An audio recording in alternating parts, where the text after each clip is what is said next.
You covered for me great, so I'm ready to go now. So,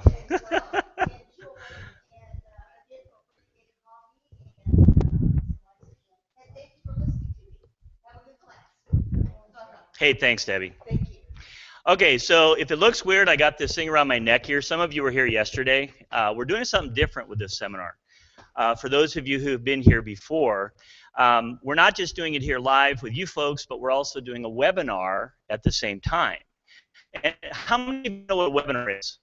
Okay, there's some people that don't, maybe. Okay, you know, a webinar is just a fancy name for an online seminar that you can attend from home sitting in front of your computer. Webinars are becoming a big deal when it comes to online education. And so what's really kind of cool about it, and that's, you know, again, it's one of the reasons we come down and do the things we do with you folks, is it's really a neat way for anybody to learn things. And because it's becoming so popular, we want to get you involved with that kind of thing. And what we really like is the fact that we are a non-threatening organization. You know, so if we offer, when we offer webinars and things like that, you can sign up for it and you don't have to worry about screwing up or anything because we're all amongst friends here. But we really do want to get you into some of these online learning methods because that's what the future is. Does that kind of make sense? Okay. So this is actually what I'm doing here. I don't have a good like lapel mic I can do with this, so I'm kind of tethered to my computer up here today in this microphone. And I'm just going to say I've got a little attendee room that I'm here, and I'm just going to tell the folks that are attending, hey, on the webinar, thanks for coming today, and hopefully you can hear me. There is a chat box that if you want to type into the bottom of the chat box, just let me know if you can hear me or not. That would be great. Otherwise, we're going to go ahead and get started here today. Okay. I see a lot of familiar faces. I see some new faces. Thanks for all of you to come today. We really appreciate it. I'm going to do things, since we got started a little bit late, I'm going to do things a little different than I usually do. Instead of talking about our classes and those kinds of things right off the bat, our membership and how you get into classes, I think we're just going to cut right into the presentation and tips and do some things like that right off the bat first today. Everybody got handouts, right? Did y'all get the handouts? Okay. The one handout, in fact, can I borrow yours for just 1 minute here? I didn't get a set myself. They don't give me, you know, the handouts. There's one that's called Technology for Seniors. This is the actual handout that's going to have the meat in it today. You all have that? Okay. I just want to point out to you that this handout's purpose is to basically go through each of the major classes we offer, but for you in this handout, give you some of our favorite tips from each one of those. Okay, so think of this as a resource. This is something you can take home, you can look at again. If there's, like, for example, if you're interested in Microsoft Word, okay, there's a little spiel on how to insert clip art. If you're interested in Windows 8.1 or 8.1 update, it talks a little bit about that. So all of these different topics here, hopefully one or two will appeal to you. And under each one is the tip that I'm going to talk about today, the kind of takeaway. Okay, does that kind of make sense to everybody? Thank you. Sorry about that. And the thing is, the reason we started this particular seminar called Senior Technology is we needed some way to sort of update you on what the big technology things are out there that you can take advantage of. All right? And we try to keep up with it here and then try to pass that along to you. Well, this seminar is sort of one way that we can showcase some of the big stuff and then tell you some of the favorite things we like about those big things. You know, places like Facebook, iPads, iPhones, tablets, that kind of stuff. Okay, does that kind of make sense? Now, let me ask something right off the bat here. How many of you, first of all, have Windows 8 or above? Okay, small group. And that would include 8.1, 8.1 update. Okay, good. How many of you have Windows 7? Okay, good. How many of you have an older version of Windows from that? Okay, all right, that's fine, that's cool. How many of you have a Mac computer? All righty, that's good. Along with that, how many of you have an iPad or an iPhone? Ooh, okay, a lot of you, okay. How many of you have a Facebook account? Okay, good. That gives me a good idea here. We got a big wide range of people today. That's awesome. Okay. Well, I'm going to go ahead and get started here. And what I'm going to do, this is actually first little teach moment here. I have a cute little program. That's a crummy way to put it. I have this really kind of neat presentation program called Prezi. Have any of you ever used Prezi before? A lot of times I find retired school teachers have, because it's a free piece of software that you can get. Anybody can get here. In fact, the address for it, if you want to write this down, is www.prezi, and that's PREZI.com. Okay? And what's cool about it is if you ever have to do a presentation of some kind, it allows you to do the kind of presentations that are fancier. So if you watch up here, for example, when I go to the next slide, watch what happens. Nothing. Okay, here we go. Got to get over here. You see the zooming stuff that's going on here? And then I can zoom in, and I can zoom back out. That's kind of cool, isn't it? And what's neat about it is I don't use this all the time because it also can be very fatiguing on your eyes. But it's kind of neat to show in this seminar because this, again, is a piece of technology that if you do have a need to do this kind of thing, it's cooler than PowerPoint. And a lot of schools use it, and a lot of teachers use it at different times. And so I thought I'd just pass that along to you. It's called Prezi.com. Okay? Now, what we're going to start with today is yesterday we had a seminar on digital imaging. In other words, digital camera, photo editing, and that kind of thing. I'm not going to repeat what we did yesterday. I would assume that you would have come if you were interested in that kind of thing.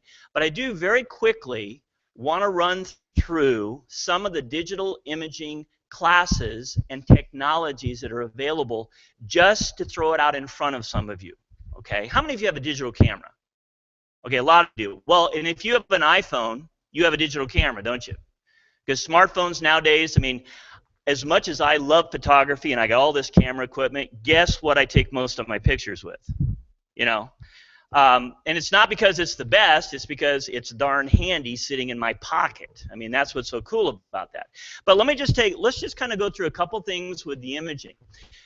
Next week we have class, next Wednesday or Friday, a digital camera class. And here's the one thing I want to say. In our camera class, we try to teach you about your camera. You bring your camera in, and we try to focus on all the different things you can potentially do with it. The one tip I want to throw to you guys all today, very simple tip, not simple tip, but a very quick tip here.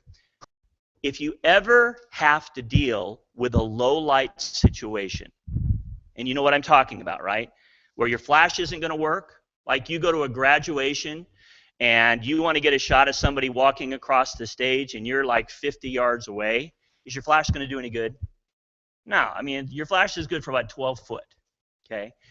To take a good low light picture, you need to go to your camera book and look up ISO,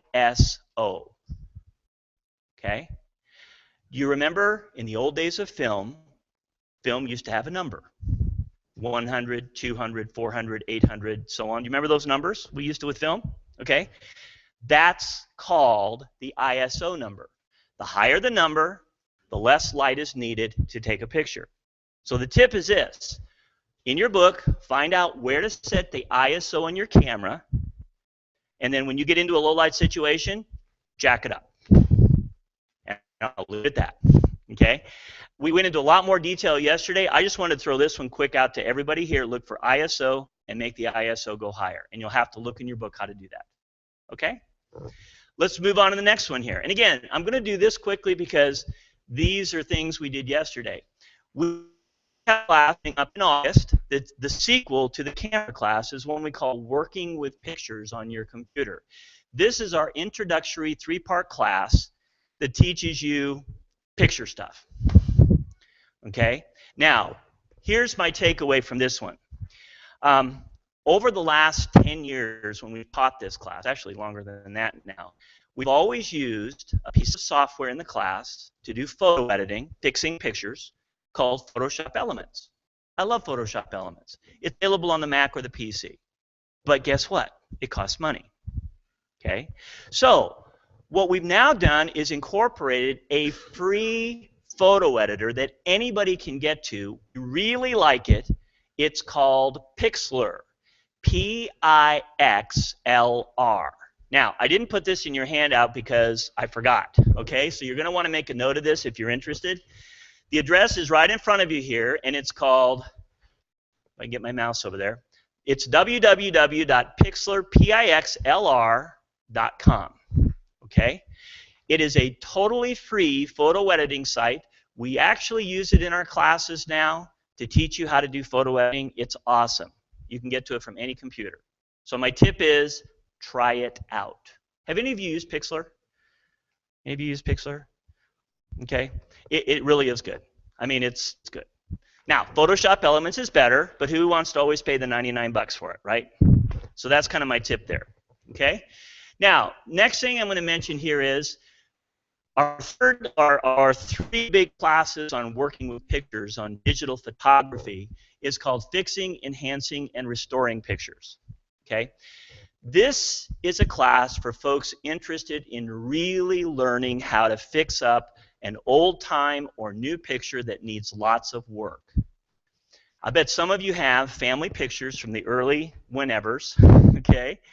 And those pictures have creases in them, or they've, somebody's folded them in half, and you got a big crease down the middle, or they've watered, the yellowing from the water and stuff like that, right? And you're willing to spend some good time, like an hour or two, maybe really focusing and working on that picture.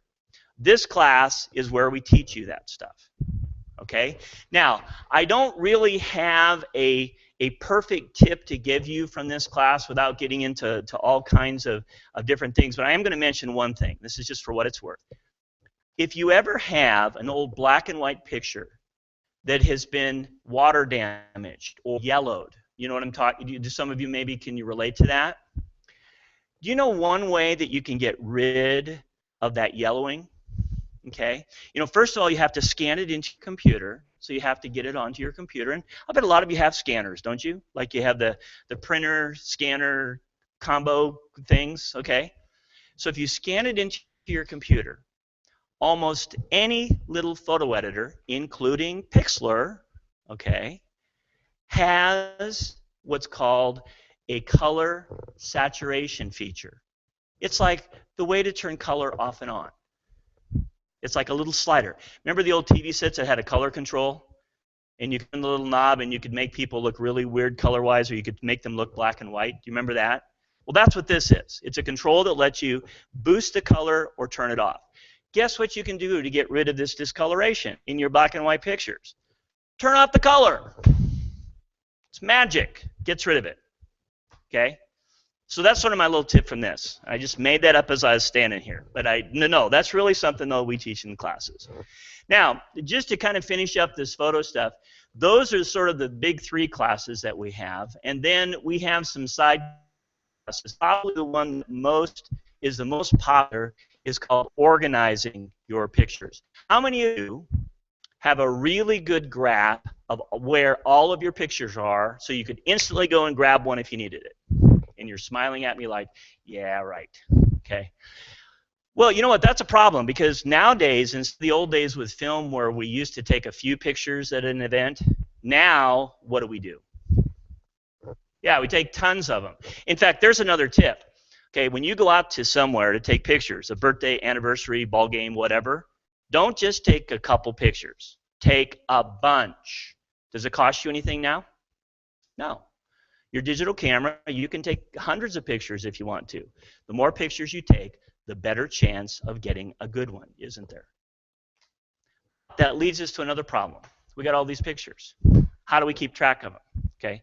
Well, this class is all about that. And I'll just tell you guys, both on the Mac and the PC. Now, on the Mac, you have a little bit different world because you have a program called iPhoto, which sort of takes over your photo storage. And you guys who have Macs know what I'm talking about, probably. iPhoto allows you to sort of organize, put them in libraries, and do things like that. On the PC side in Windows, we don't have anything like that. So guess what we have to do? The good old learn about files and folders.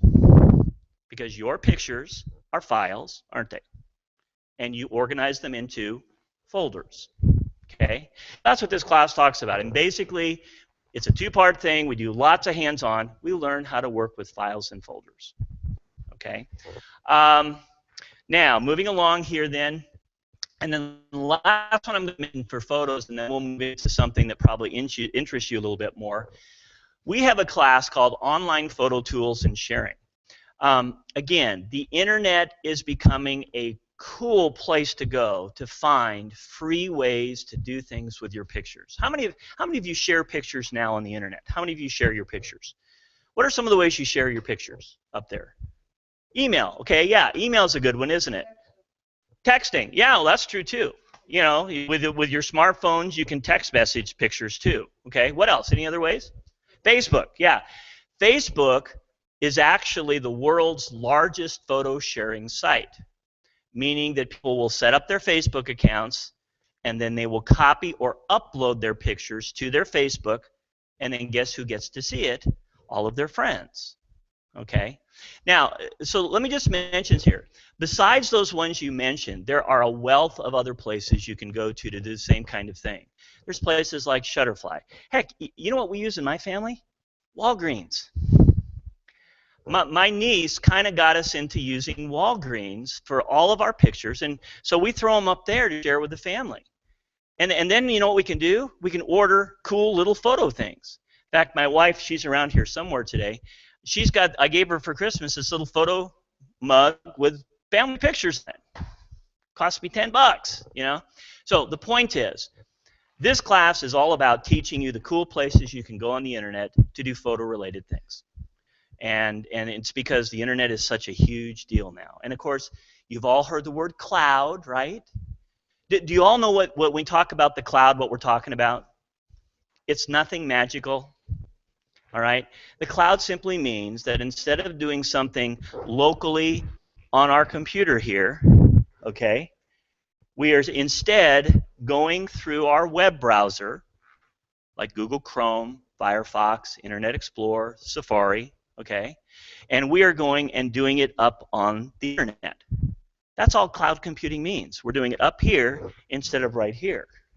So when you talk about cloud storage and cloud backup, for example, which is kind of a big deal now, we're just talking about taking stuff and storing it somewhere on the internet that we have access to. That's all it means. So again, this class gets into all that kind of stuff and then some. Okay? Okay, let's move along.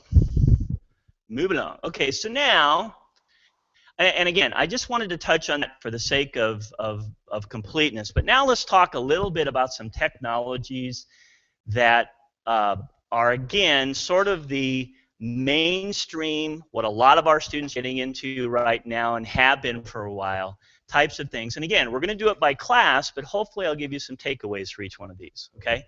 And we're going to start with good old Facebook. Okay. Facebook, you've all heard of Facebook, right? How do you not? Do you all know what Facebook is? Does everybody know what Facebook is? And would anybody be bold enough if they didn't to raise their hand and tell me they don't know what Facebook is? Good. You see, I know there's always somebody that is got the guts to do it, okay? Well, here's the deal. Facebook is nothing more than what we call a social networking site.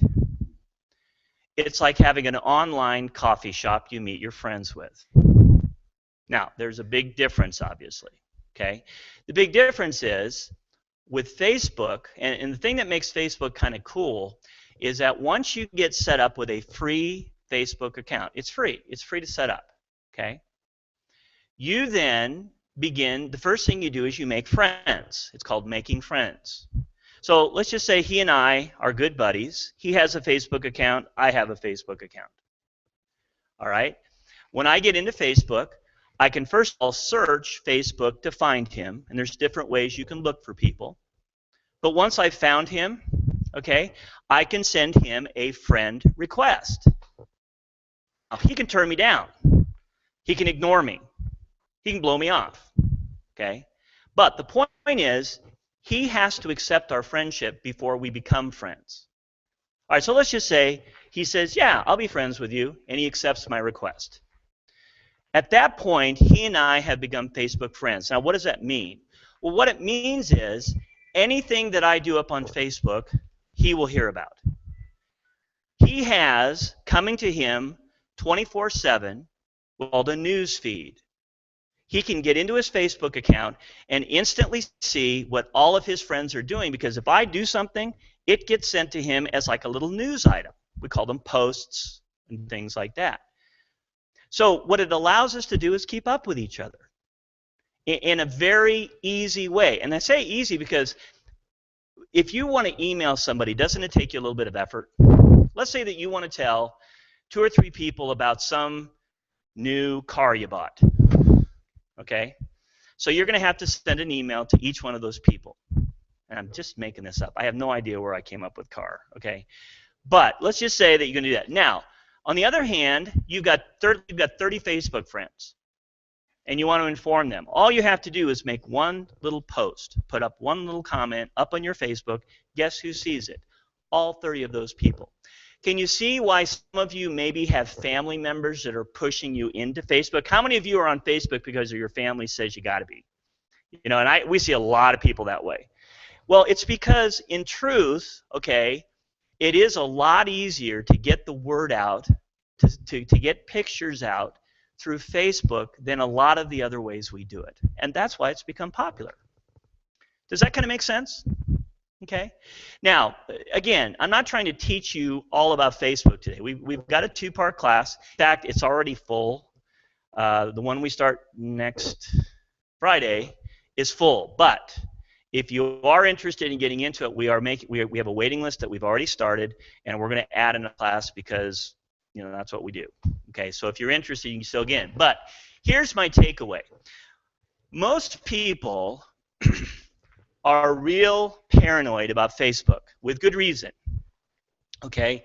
Don't you guys hear privacy things all the time about Facebook? You hear about, oh my gosh, you know, Billy Joe Bob was on vacation and his house got robbed because they found out he was on vacation through Facebook. Or, you know, somebody lost something very personal through Facebook, and so on. Well, here's the deal, guys. All right? And this is really kind of focuses in on how do you stay safe on Facebook. You know the number one way to stay safe on Facebook? Don't put it up there if it's private, period. Okay? Some of the, and please pardon me for saying this, but some of the stupid things I see in privacy have to do with people putting things up there they should never, ever put up there. And you know, God love them, they just sometimes don't know any better. Although young people just feel like they're invulnerable, so they'll put anything up there, right? But the point is, you only have to put on Facebook what you absolutely want to. I know folks that the only reason Facebook is because they do want to see what their family is doing. Those kind of people don't have to put any of their own stuff up there. Nothing. You don't have to even post up there. On the other hand, people want to keep up with old family and friends, find old high school friends, old workmates, or whatever. You may put up a few more things. You may put up some pictures. You may put up where you used to work, where you used to go to school, things like that. Which, if you really think about it, isn't that already public? I mean, it is, okay? And you know how that's how people find you. Let's say that he and I went to school together. One way for me to find him is if in his information he has put that he went to this school. It makes it easier for me to find him. And if that's your goal, to find people, you may have to put up some information like that to help that process go. But if that's not your goal, you don't have to put it up there. Does that make sense? Okay? Now, my takeaway tip with privacy is that if you look at this little screen up here, okay, this is a screenshot of me putting up a post. And when I say the word post, I'm just talking about I type a little comment. That's what I'm talking about. I put up a little snippet of information. Hey, I'm down here in Lincoln today teaching a class and, you know, whatever. All right? When you do that, Facebook has a privacy level that you can set. Almost everything that you do on Facebook has this little menu that comes up. This is how you set who sees what you're putting up there. Okay? So, for example, you'll see over here, you can all see this okay, can't you? Okay? On this menu, here are the core ones right up at the top here that I'm circling. All right? Public, friends, or only me. Now, if you make something public, who can see it? Everybody. There are things that you do make public sometimes. Let's say you're really proud of the Husker football program. Okay, and let's just say that you go up after a game and you post this thing about the game and you say, oh, wasn't this great, and Bo Pelini did this and he didn't kill anybody and it was awesome and blah blah blah, and you want the world to know about that. Well, if you make it public, somebody from wherever in the world could literally search and find that, and that's not a bad thing always. Okay, but let's just say now you're talking about getting together with your friends for a reunion. Do you want everybody to know about that? No, probably not. Okay? So what you're going to do in that say is you're going to post up something here and you're going to choose friends. That means that only people that you have friended through Facebook will receive this post. Yes, ma'am? Does that menu pop up every time you do a post? If you click on it. But here's the key. Where do you click? That's what I'll say. So now, everybody heard her question. You said, does this come up every time you post? And the answer is, it's always there, but you purposely have to click to set it. And the way it works is this, is if you look here, and again, this is just a screenshot, but this is a little posting box, okay? This is the box that normally it says on your screen, what's on your mind? And when you click on it, you can start typing. Now, as you type, you don't see this. But what you do see is a button right here that's either going to say public or friends or something else. It's going to actually say what is currently set for your privacy. But it's clickable. And if you click on it, this menu will appear. And that's sometimes where people get messed up. They don't realize that that little button is there, first of all, and then they don't realize they can click on it to get the rest of these options. Okay? This button is available for when you post. It's available for when you put pictures up. It's available in almost every situation where you put personal stuff up here so that you can choose it. Okay? Yes, sir? And his comment was, if you really want privacy, why wouldn't you use email? He brings up an excellent point. Okay? He's absolutely right. If you really want, if my friend and I really want to have a truly private conversation, I'm not going to put it up here like this, am I? No. You're right. I'm going to send him an email. Or Facebook does have a private internal messaging system. Have any of you Facebook people used that before? You guys that use Facebook? They actually have a little email system, and it's not really email, it's messaging inside of Facebook, which is private. So if I want to contact him as something private, I can do it right within Facebook, but I won't do it this way. This is not how I would do it. So very good point. Okay? So does that kind of make sense to everybody? Now, for those of you who are not into Facebook, first of all, don't feel left behind. Don't feel guilty, okay? I know a lot of people that hate Facebook. But I will also tell you this: I am not a big Facebook user. I mean, I don't use it on a daily basis. I don't use it on a weekly basis, in fact. I mean, I use it so that I can teach you guys about it, and I do keep up with some of my old friends, which is really kind of nice to do. But I am not someone who really takes the time to sit there 24/7 on Facebook. I know people that do, okay, and that's fine for them. But what I would say to you all is Facebook really is an important part of communicating on the internet. And if you do it correctly, if you're smart about it, it's not a bad place. Okay? And I'm not on the Facebook bandwagon or anything, but I'm just saying don't be shy to maybe get into Facebook and give it a try. And again, we've got a couple classes to help you out with it if you need it. Okay? Yes, ma'am.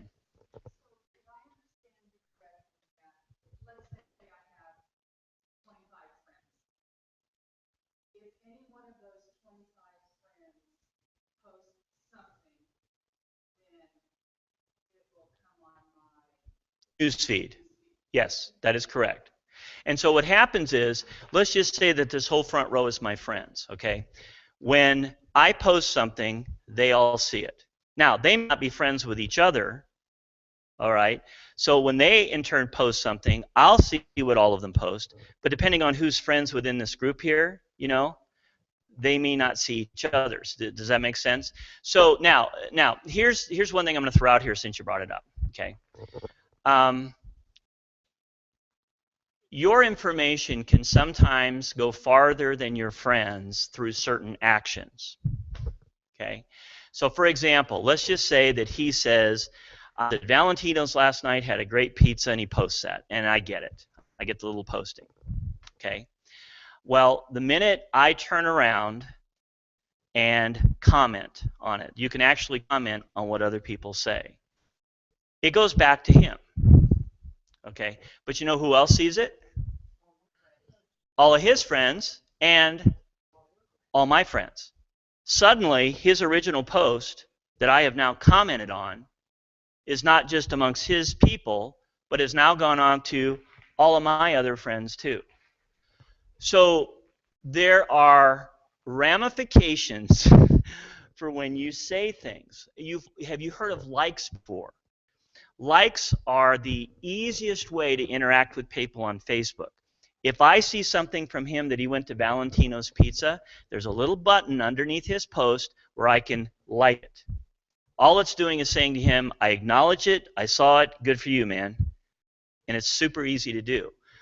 Well, again, likes get spread around to everybody. You know, depending on who your friends are. I mean, my friends see that I like this, and so there's a lot of ramifications here. Again, don't put up something that's private, period. I mean, you know, that's how you get away with this. I never put anything up there that I really care about, so I never even worry about this, okay? And that's the way I think you guys should think of it too. Just don't put private things up there.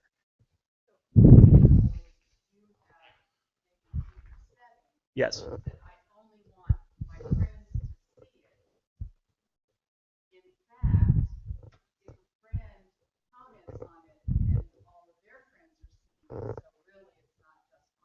Exactly. And she said, and just for your webinar people, she said, so if you comment on something that you see from a friend, not only do they see it, but suddenly now all of your friends have seen it. So it's not really private. So yes, that's absolutely right. Now, one final thing I'll mention too here, and then we'll move on from Facebook, is that one of the most common errors that I see this day and age, and you guys read about this in the paper all the time, is folks who do post on Facebook when they're on vacation.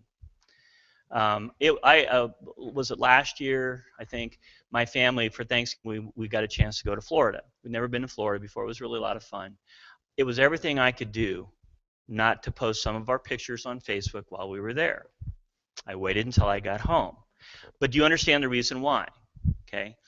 Even though your information only goes out to your friends, there are still ways for people that really want to find things to sometimes see what's going on with you. Maybe you accidentally set the wrong privacy level. Maybe you set it to public accidentally. So suddenly now everybody on Facebook can see you're in Florida. And criminals specifically go up and try to find those things out so they can come and burglarize your house while you're gone. And you hear about this all the time. Okay? Yes, ma'am. John, I just wanted to elaborate on that. Mm-hmm. My sister left on vacation and their granddaughter was staying there, and she put on Facebook that her grandparents were out of town for a week or whatever. When they got home, their entire house had been ransacked and robbed completely. I mean, they were totally wiped out just because they didn't do it. She did, right. And what for you webinar people, what she just said was a story about where someone had just was house sitting and had basically said that these people were on vacation and they came back and their house was ransacked. And that's the thing, you know, again, that I bring this up because I do hear stories, and I do hear stories from friends about this. So it is closer than just reading about it in the paper. No, it could be somebody else. So you just have to be careful. Now I've made you all paranoid, I know. You don't want to have anything to do with Facebook, but back to what we originally said, really, if you have never tried Facebook, you guys don't believe, it's not evil, it's not terrible, just be smart. You just got to be smart about it.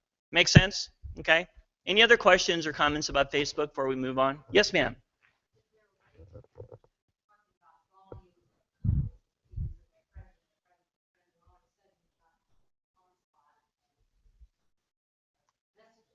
Sure.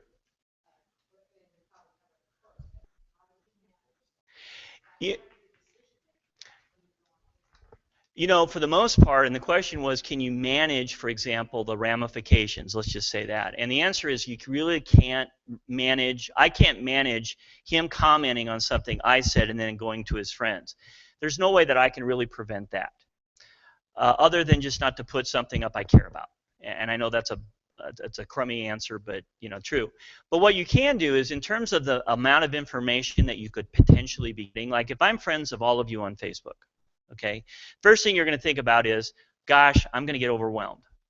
You know, you guys are all doing something, you're all posting things, and suddenly I'm going to see all this stuff.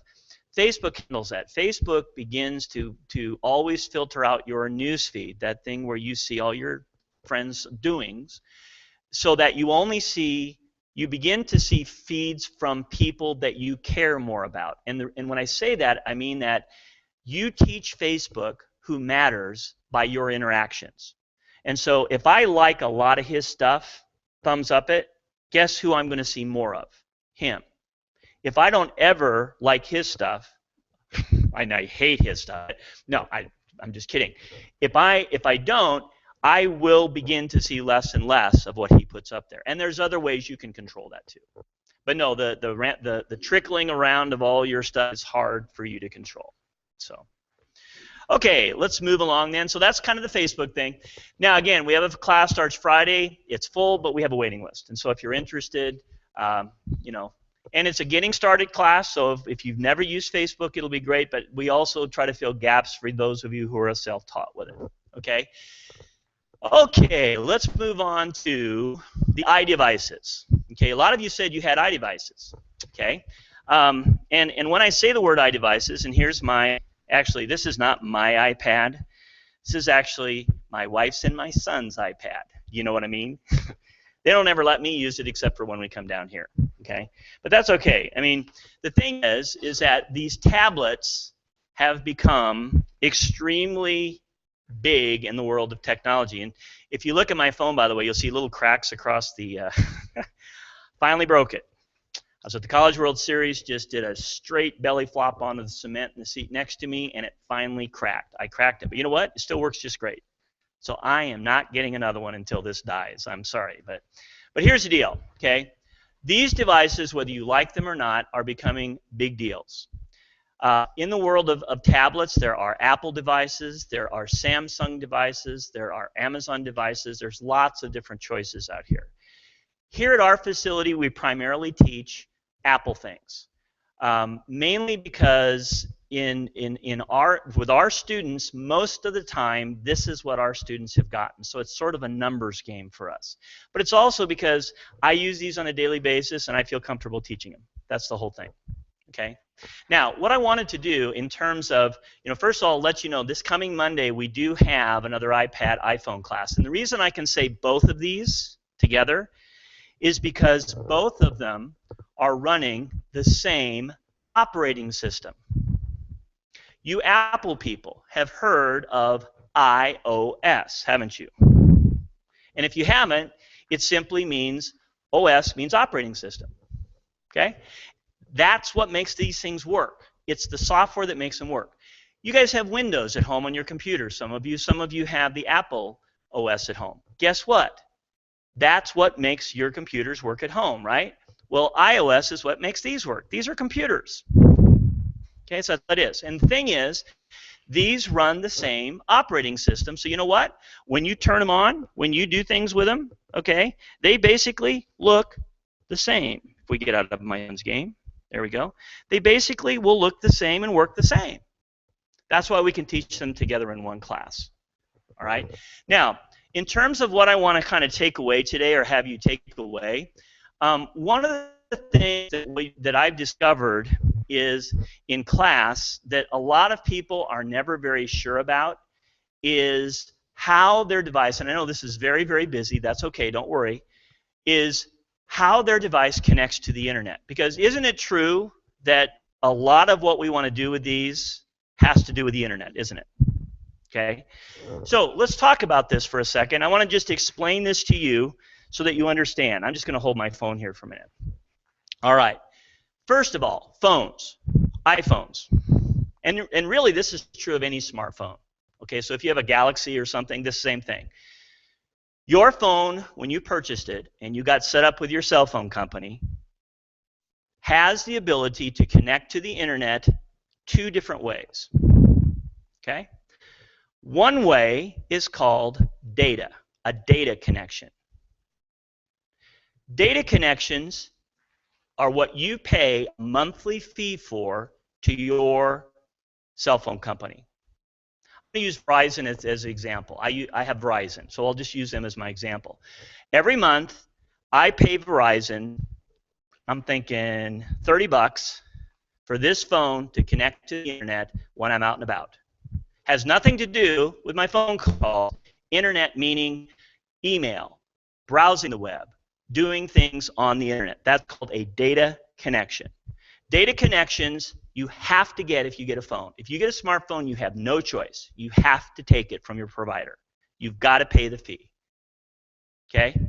Now, there's a second way this phone can connect, and that's through what we call Wi-Fi. Have you guys heard of Wi-Fi before? Okay? Wi-Fi is nothing more than sort of a shortened phrase that means wireless network. Okay?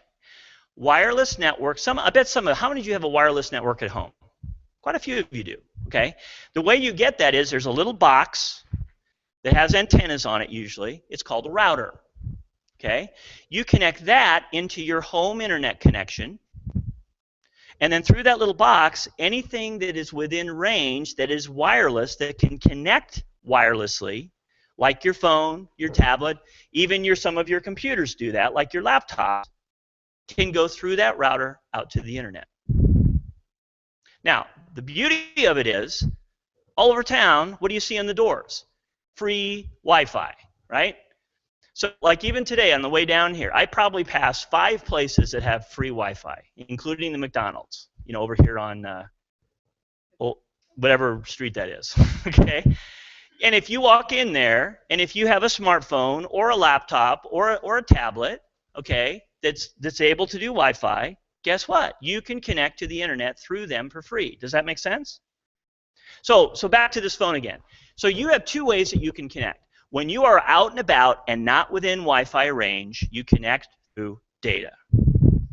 However, when you get within range of Wi-Fi, your phone really wants to go through Wi-Fi if it can. Do you know why?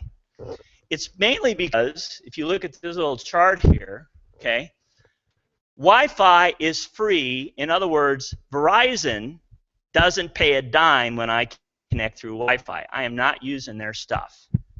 They do pay when I connect through data, when I go through their cell phone towers.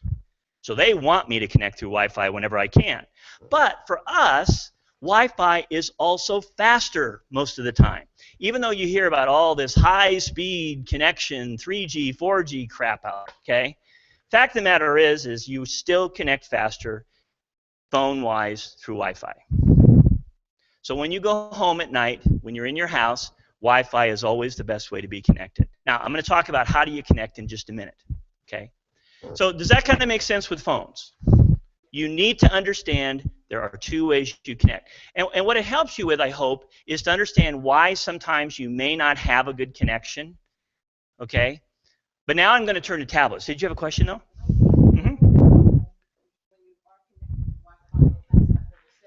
Up in the corner. But sometimes it's only one part of that.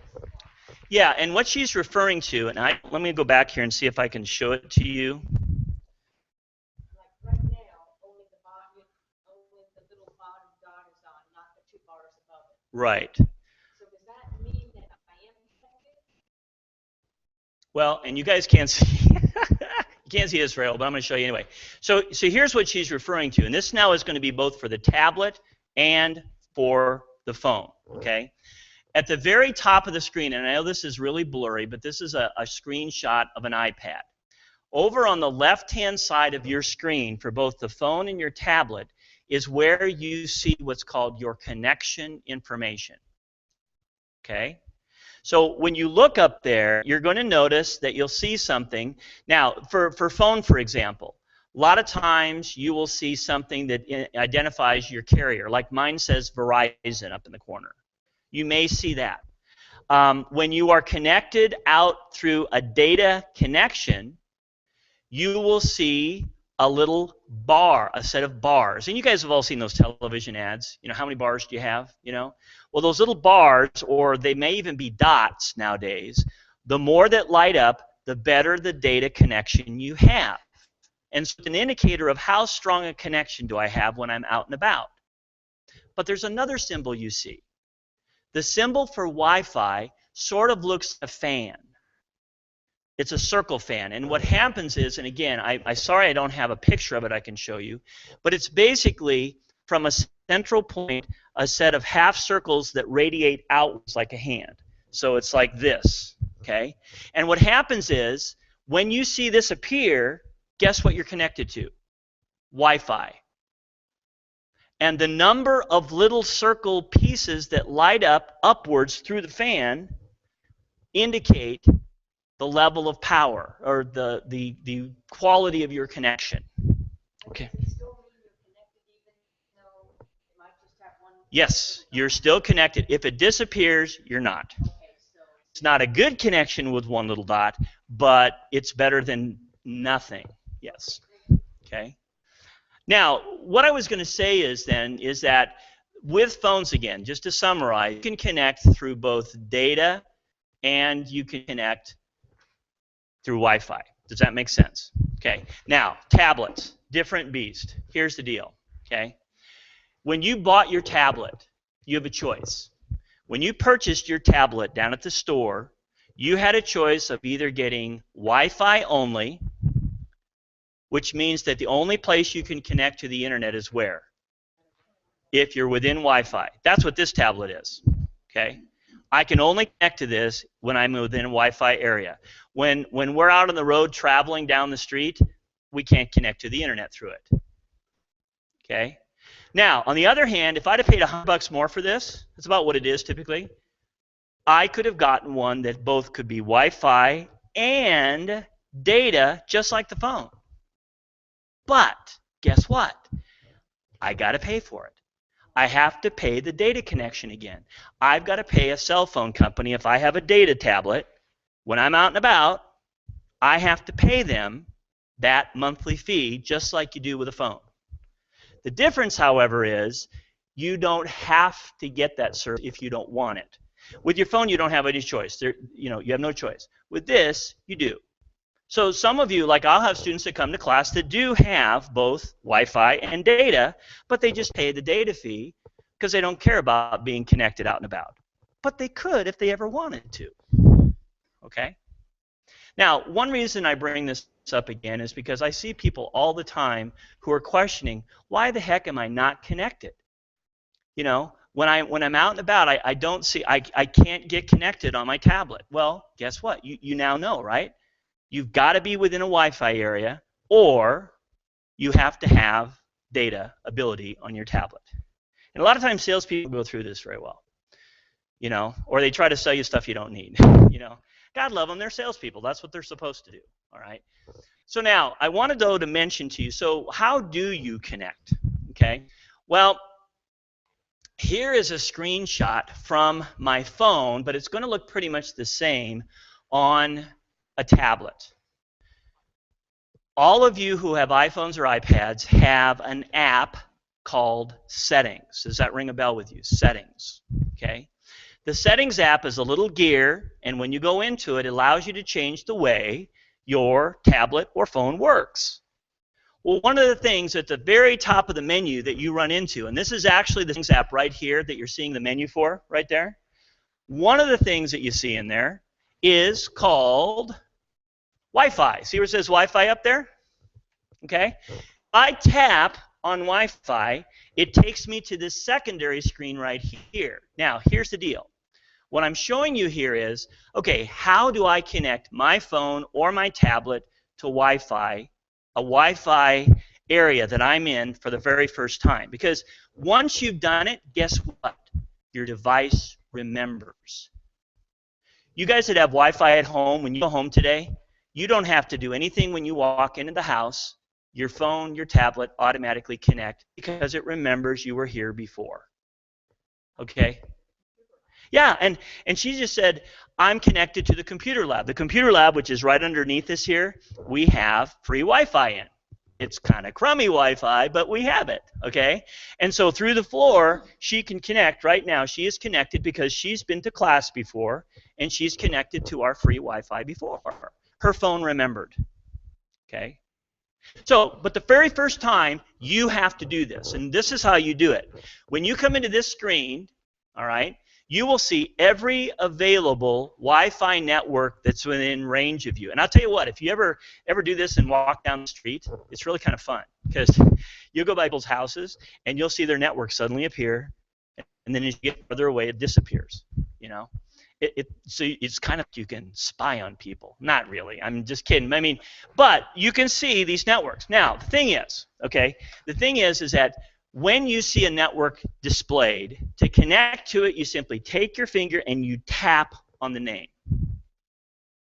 Now, if it's a public network, you will see the little hurry up and wait circle appear, which is that little progressing, I'm doing something. You'll see that appear. And then within a few seconds, you will see a little check mark appear. And you can see here by my name, this is my home network. See that little check mark right there? That's my indicator that I'm connected to this network. You'll see that appear. There you go. You're connected. Now, public network the same. So if you go to McDonald's, go to Panera's, go to Barnes & Noble, walk in, you will have to do this the first time. Go to settings, go to Wi-Fi, tap on their network. From that point on, should be fine. Okay? Now, and she asked me the question, what about a password? We've been kind of talking about public networks. Now let's talk about private networks. Your home is a private network, I hope, okay? And that simply means that to connect to your home network, you have to put in a passcode, a password if you want to call it that. That was set up when your little router thing, that little thing I talked about, was set up, okay? So if you don't know what it is, call the geek that helped you set it up, or if you did it yourself, pull out your book, okay? Because, and I'll tell you this, there's a little hint here. A lot of people who set up these routers and things will oftentimes put it on the bottom of the router. So if you go home and flip it over, you'll see the passcode. I mean, it's just sort of a common practice. But having said that, once you put in the passcode, you then have become connected, and it will remember that from here on out.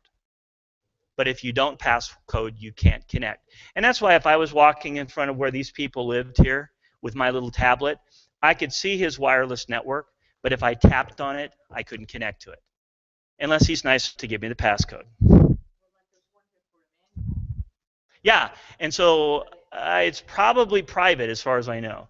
Well, and the other thing too is, you ever go to friends' houses or family members' houses? They can give you their passcode, and a lot of people do. Our son, we have an older son that lives in Omaha. When we go to their house, I've got their password, so I can connect. Okay, does that make sense? Yes, ma'am.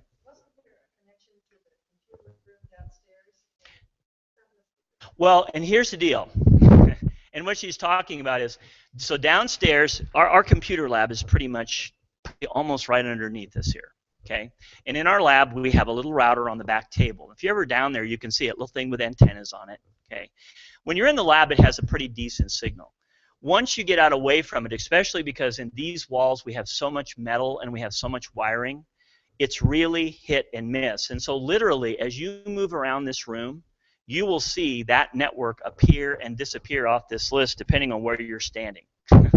Because you just can't always see it. So right now she can see it, but you're like 6 foot back, you can't see it. Pardon me? Yeah, and you know what? There are two things going on. Number one is it's not the strongest thing in the world to begin with, but number two is we have an incredible amount of wiring and metal in these walls and ceilings. You won't have as much at home. So now, did that kind of make sense for connecting to the internet? Because that was my big thing, guys. I want you to know, how do I connect? And I want you to know how to get connected. Yes, sir.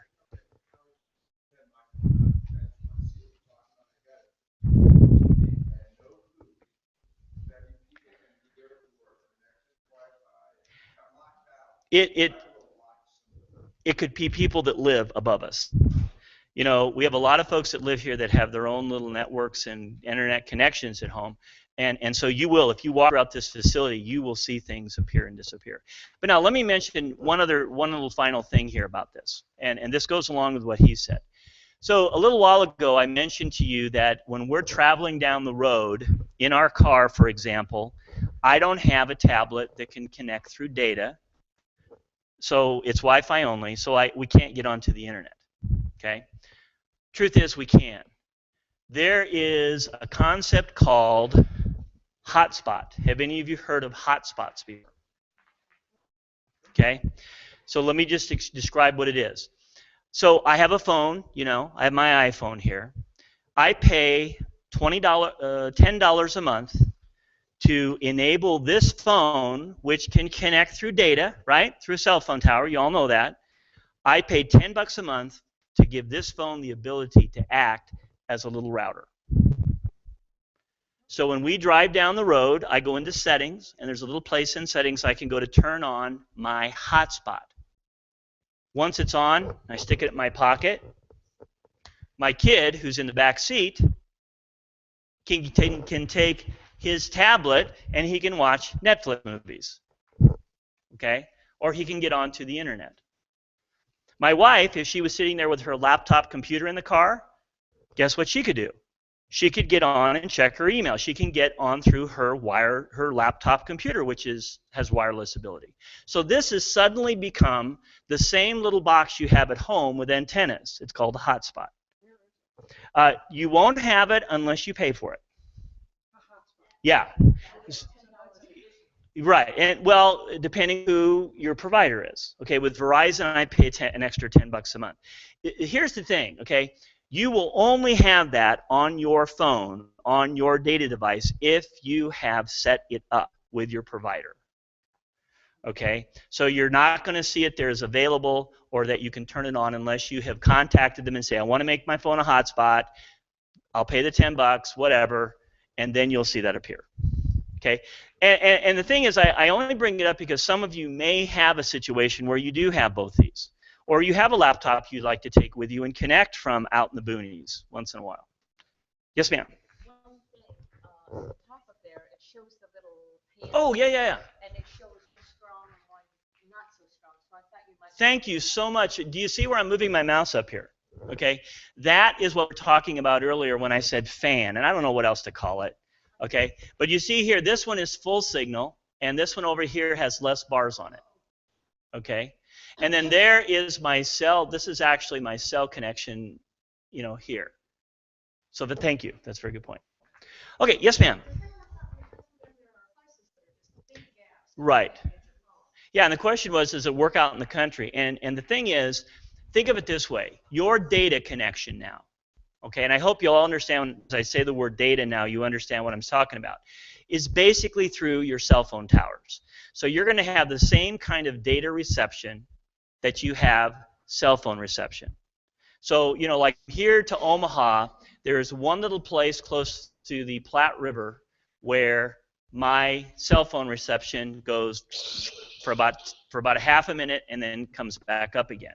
Well, that same place, I would have the same kind of internet connection would be that way too. So even though they're two separate signals, phone calls, data, they're all going to the same place, a cell phone tower. Yes. So it's just like your cell phone. It's just, so when you travel around, it tries to find cell phones. If you're in the middle of nowhere with no cell phone towers, you also will not be connected to the internet.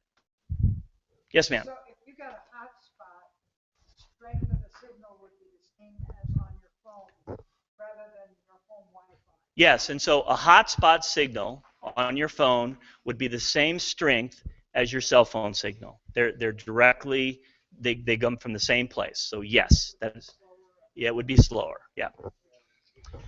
Okay, now we're going to take a break here in just a second. But again, I wanted to, one final thing here, throw this up here. One of my favorite things to tell you iPhone and iPad people is that every time you guys start an app, all right, it never closes. You all know that, right? So if you've never closed it the way you're supposed to, which is what I'm going to tell you if we part with this section, you have been running, every app that you've ever started since the beginning of time is still running. Okay? Now, if you're using your computer, all of you know how to quit a program on your computer, don't you? You go to little X in the corner to close it, or you go to exit to close, right? And it quits it. It makes it stop completely. Well, on your phone and your tablet, Apple doesn't have any way to shut off an app. What do you usually do? You're using an app, you'll be sitting here doing something, okay, and you'll tap and go into the app, and then to close it, sorry, I'll go into an app. Yeah, we're going to Safari. So I'm in the app, and so now I'm done. Okay, I want to get out of here now. What do? Well, there's no X. There's no X though.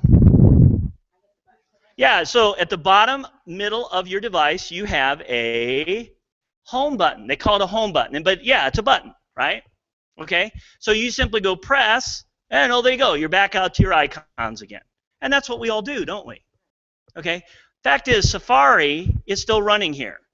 All the things that my family has been running the last God knows how many days is still running. And you know what that does to your device? Potentially slows it down. So here's my tip, okay? You can see the screen right here. This screen will appear if you take your finger to your device and starting off of the bottom of it. I'm sorry, let me back up a second. My bad, sometimes my brain likes to go to different directions than my mouth does, and that just happened to me. My brain wanted to teach you about another cool feature, not the one I'm trying to show you. So let me rewind myself and reset. Okay. To get this screen, okay, you need to go to your home button and press it twice quickly. And I don't mean press. That's not quickly. Press, it means press. Press. Okay? When you do, you will get something that looks like this. This, if you swipe back and forth with your finger, will take you back through every open app that you have. Now, it serves two purposes for you phone and tablet people. Number one, it's a super quick way to get back to something you were just doing in another app. So if I'm sitting here in Safari and I was just in my email, and I'm sitting here in Safari, okay, if I go tap, there's my email, tap, now I'm in my email. Now that's not really email, but do you see how quick that was? That's cool. It's called multitasking. However, the other thing you can do is this is where, when you double press, where you can turn things off. What you do is you take your finger and you put it in the middle of this little screenshot. Here's the icon, there's the screenshot for it, and you swipe upward with your finger from the middle of this. So you go swipe up, swipe up, swipe up. What you are doing is turning things off. Does that make sense to everybody? Any questions about that? If you ever have taken a class from the Apple Store, they will literally tell you about this. Okay? This is a way that you can conserve battery power. It's a way that you can speed up your device. You should do it everyone. Don't suddenly become paranoid about doing it. I mean, oh my God, I've got to, No, it's not that kind of thing. If you're ever sitting in front of the TV and you got a little bit of downtime, you've seen the same ad for 15, times now. Go to your phone or your tablet and start doing that a little bit. Turn off things. Okay? Makes sense? Everybody okay with that? All right, now, what we're going to do is we're going to take a real quick break here. Did everybody get their names put into the basket? If you didn't, please do that, because right after the break, we're going to have a real quick little drawing for a free class, and I want to make sure you get your name in. Otherwise, there are refreshments in the back there in terms of coffee, tea, that kind of thing. The restrooms are in this big hallway on your left. I will also open up this door right here, and there are some restrooms right here as well. Okay? So let's take a quick break, and then when we come back, we will kind of finish things up.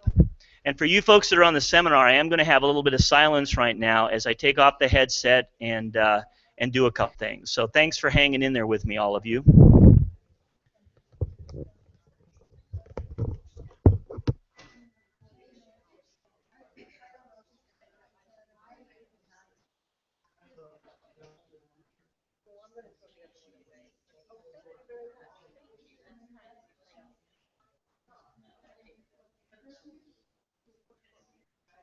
Go ahead. No, and if you don't mind me just doing this while you talk about it. Question. Sure. Level of security the same with Wi-Fi or database? No. If your data connection is secure, always secure, because the data is actually encrypted from your phone to wherever it's going to. Okay? When you are on private Wi-Fi, it's just as secure because your network again is only being accessed by you, nobody else. But when you're in public, you potentially could have somebody in the same public network hack you to see what's going on.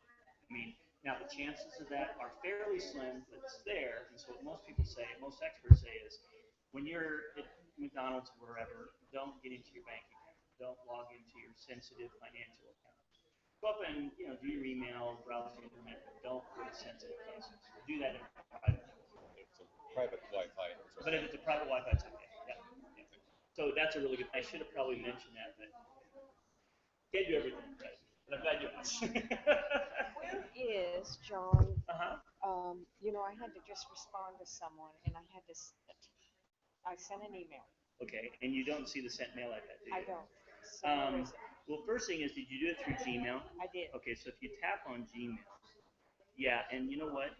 It is not set up for you to see the sent mail because it's stored on Google. It's actually stored up in your Gmail I account. saw it somewhere at some point in here. At some There point, but I is- don't know how I found it. You know what? There's a way, and I can't tell you off the top of my head without screwing around with it. There's a way in settings, I think, that you can activate that mailbox so that you see it.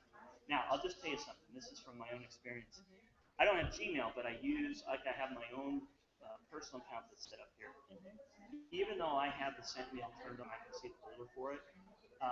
It does not show me the current sent mail, and I've never figured out why. I really don't know why. I So, love the duct tape on it. oh, do you like? Yeah, well, I don't want to spread it anymore, so I had it down here too. But so my answer is, I know that you're absolutely right. Somewhere in settings, in your mail settings, you can actually turn that on. Yeah. I just don't know where to do it on Yeah, the and see, I can see it here, all sent. Sure. So I click that, but what it does then is it puts it there. Oh, there it is. Okay. And you know what's happening? It actually is going out and coming back to you. Okay. So that's why it's not instantaneous. It's going through your Gmail account and then coming back to you. Okay, but I don't see that But you don't have a separate one for Gmail, which is a way to set up, but I just don't know what it is. Okay, now see, it says sending, so is it still sending that message that I sent? Probably. And it's because you just have a very slow connection right now. Oh, okay, yeah.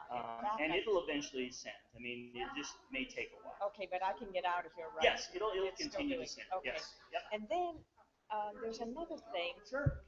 where you can click on this phone and you see, we talked about clearing them with the double click here. Right. But there's something, and you taught it to us in class, and I can't remember. It's where you push it up and you see like the files that you've opened, and you have to delete them that way. You know what I'm talking about? It's just apps. It's not things you were working on. You close it. I don't recall. I don't know of any, because this is the only. I mean, this is the only thing here that you can, where you can actually close things. Okay, I thought you went down. Well, there's the other thing where if you do this, you can open up the control panel, but this has nothing to do with deleting. So, And see, the only one that I know of is just this one here. Now, there is down from the top your notifications. You weren't talking about that, were you? No, I don't Okay. think so.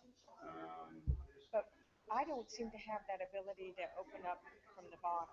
Oh, there it is. usually, yeah, you have to get off the screen. Okay. Yep. All right. Thank you. You bet. Let's see.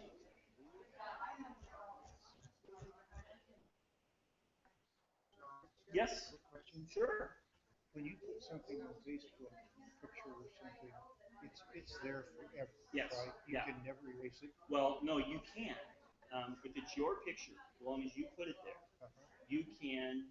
If you go to your profile page, which is the cover page, there's a button that says pick photos, and that takes you to your photo area. When you open a picture to look at it, you know how you can click and it goes kind of full screen. Okay. If you mouse over the picture, take your mouse and put it on top, a little menu will appear at the bottom.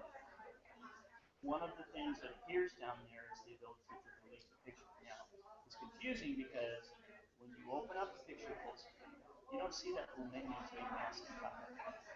There's a lot of people just so yes, if it's your picture, you put it up there, you can delete it. Now, if this was a picture of you that I put up and just tagged you in it, no, you can't delete my picture. See, I was just playing, so I tested and sent my granddaughter this picture. Yep. So when I took her thing comes up, that little square, Right. and that picture's there. Right. Now, if I just make that If you mouse over the top of it, just put your mouse on top of it, you will suddenly see at the bottom a little menu. And on that little menu is a delete button that you can tap. the picture's still Small? No, you're first going to have to click on it to make it bigger. To make it, in Facebook, when you see a thumbnail, we'll call it a thumbnail. When you see the thumbnail, you click on it. The next thing that happens is it opens up into a bigger window. Okay, so you can see it then. That is when you can go in. When you mouse over it, and you can tap it. Try that and see. Yeah.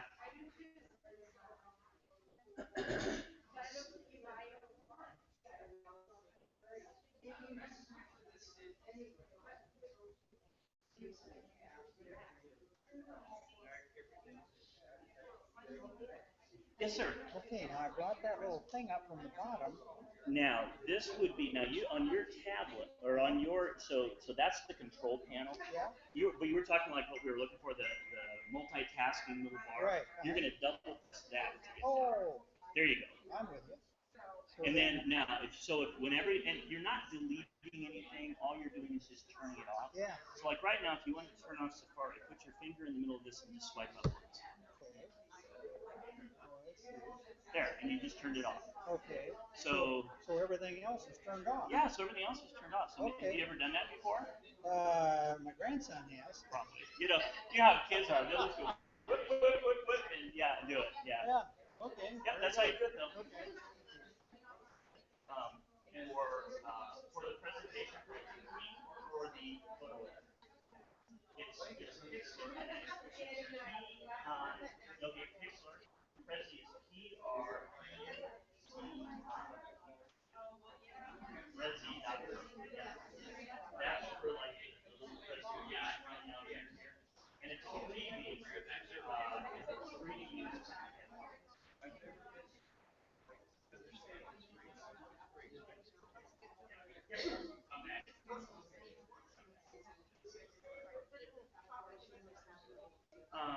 Now when you say copy, do you mean print? Okay.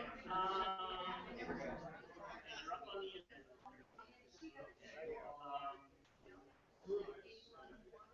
Yeah, it's just one page.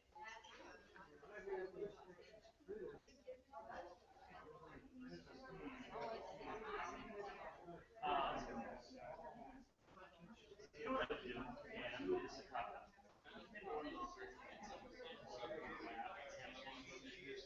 Sometimes in special sites that have scheduled they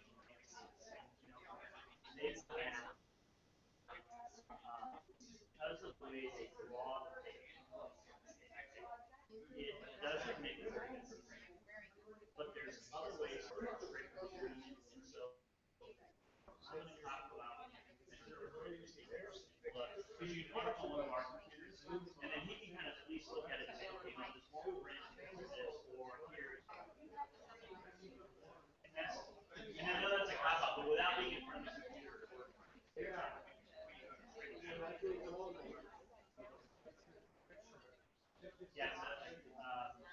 Yes, if we are full, or if you didn't make, and I think you did you sign up differently?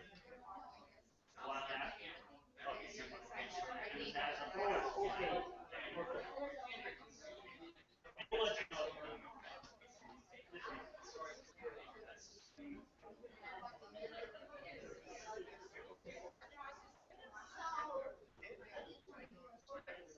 Yeah, yeah.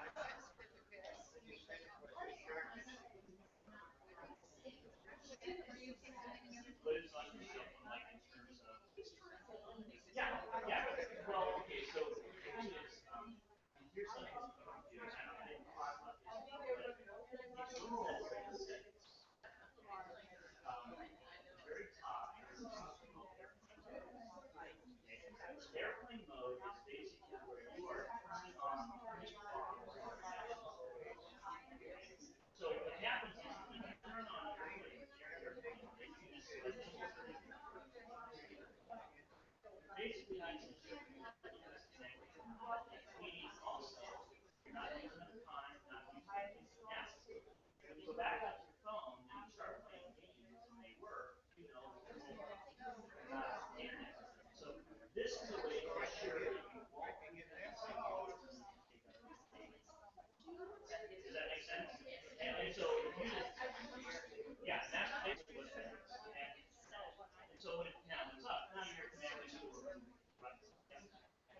This is a private episode. Now, our computer lab isn't showing up as but this is just another segment. Yeah. So, but you are connected because again, this is your main account. But you are connected to your computer, but you're right, you're not connected to Wi-Fi. Right, and this means your Wi-Fi is not connected. Your phone is still data connected. See, so this is only for, it's only saying, hey, Wi-Fi wise. Well, that's kind of what we talked about. Yeah, that's kind of what we talked about. I know. I know, there you go. That's all we can say again, right? Yes.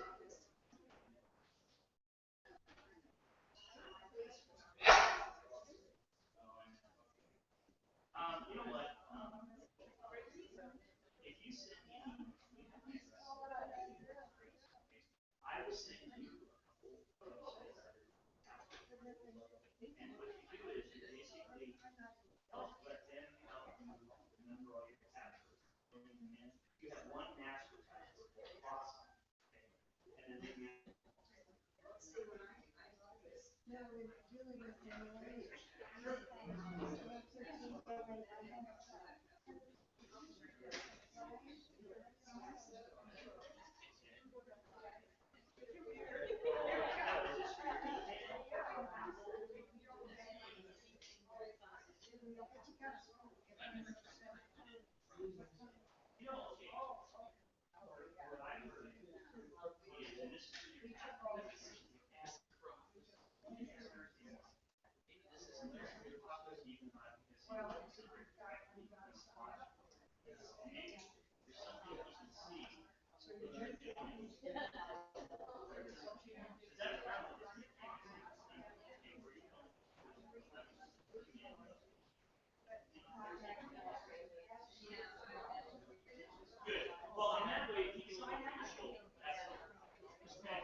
I'm going to mix up the math here.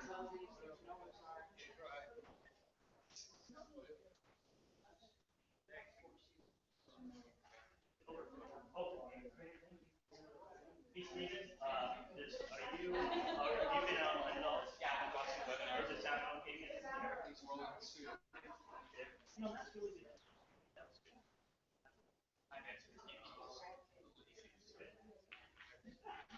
All right, I'm going to. You did a really nice job yesterday. Oh, okay. He's here today too. I didn't take part. No, it's not. Okay, good. You see how other okay, this would be for Bill. Bill Duncan. Where's Bill? Hey, Bill, will you be here for a second afterwards? Okay, now. Okay. All right, let me put my headset back on. Looks like we still got some people hanging out. Boy, they're gluttons for punishment, aren't they? I am back, you webinar people. So hopefully you're still hanging out there. Looks like you are. Okay, now I know we're going to go a little bit over time, but I'm going to kind of whip through this last part here a little bit. But what I wanted to mention to you before I do that is, hang on just a second here. Bear with me. I'm having to work on two screens, and it's opposite of what I feel like it should be. So if I kind of wander here, I wanted to. I didn't get a chance to do this at the very beginning, and I promise I won't take up much doing this, but I will talk just for 1 second about our classes here and some specifics. And especially I want to bring this up because whenever we do seminar like this, we do this quarterly, and every 3 or 4 months we do this. One of the reasons we do it is to tell you about classes we offer here, but also we have this thing called the $99 special. Now, how many of you have ever taken advantage of that? Any of you? Yeah, a lot of you have. Okay, here's what it is, okay? For you to take classes here, we do have a membership, all right? Normally, and you all, I think, got a membership sheet. Did you all get a sheet that kind of goes down through and describes how to become a member and that type of thing? Okay. Well, let me just mention to you, and I won't even use the slides. Let me just talk to you about this, okay? Normally, to become a member, all right, you pay $115, which gives you a year membership, but also gives you 5 class credits. You know what you're really doing? You're prepaying for classes and getting a deal. That's the way it works. That breaks down to, what, about $23.50, is that right? Something like that per class, okay? Well, when we do these seminars, we have a $99 special. Basically, that means you're paying $99 instead of the $115 for a year's membership and 5 sessions, okay? That breaks it down to about $19.80, I want to say.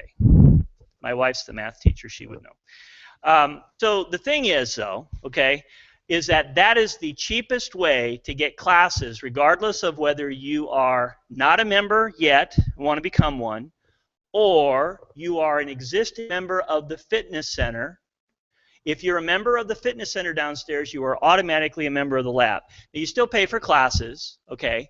That's why the deal is still a good deal for you. Okay, same thing with Ollie. How many of you are Ollie members? Okay, you Ollie folks, it's the same thing. You are already a member, but the $99 is basically you prepaying for classes and getting our best rate. Okay, now about that. The biggest, well, I shouldn't say the biggest. One of the big benefits of our membership is Thursday morning open lab. From 10 until noon every Thursday, except for holidays. Stephen, who I think you've seen him wandering around here, I call him the young geek. I'm the old geek, okay? Stephen is available in the lab for one-on-one help. First come, first serve. Usually we have no problems getting everybody taken care of. Stephen's really good. He's a great guy. He really is. And the thing is, that to a lot of people is worth the membership. I mean, where else can you go in town and get one-on-one help with no ulterior motives? Right? So that is a big deal. But the other side of it is, of course, we have classes. And I teach all the classes down here. Stephen is usually hanging around to help check people that I drive down from Omaha, and I'm the person that teaches all the classes for you. Okay? So I want to impress that upon you because this is a great time to get involved because of that $99 special. If you are interested, let me throw this out at you. You don't have to pay today. What you can basically do is when you get signed up for a class and come to the first class, we'll get you taken care of then. Okay? Just remind us, okay, that you were here and that you want the $99 deal. Second thing, then, in terms of signing up for classes, you guys got a calendar with 2 pages, right? If any of you are interested today in signing up for a class, what you could do is on these 2 calendar pages, which are the same except one has a name box at the top of it, simply circle the class you're interested in, okay? On both calendars, tear off the one that doesn't have your name and take it home with you. Give us the other one that has your name on it. Does that make sense? Otherwise, you can also register for classes anytime by calling the phone number you see listed or by emailing me. And you see all over my handouts, there's an email address that says jlortz@discoverskills.com. That is my full-time, read it all the time, 24/7 email address. And if you email me, that will take care of it. You can that'll cover you. You can also send me questions too. I'm more than happy to help you out with things through email. Okay? Make sense? Can you still retake a class for $10 a class? Absolutely, you can. And she just said, Can you retake a class for 10 bucks? And yes, that's the rate for retake. So if you decide you want to take a class again, and a lot of times people do, you know, you'll come and get so much, and then you know your brain's full or dead or whatever, and then you come back the next time. 10 bucks for retakes, absolutely. No, we've actually expanded that now. As long as the class is not dramatically changed, okay, you can pretty much come back and take it even a couple of years down the line. We do change sometimes, and if it changes enough, it's a new class. So, yes, ma'am.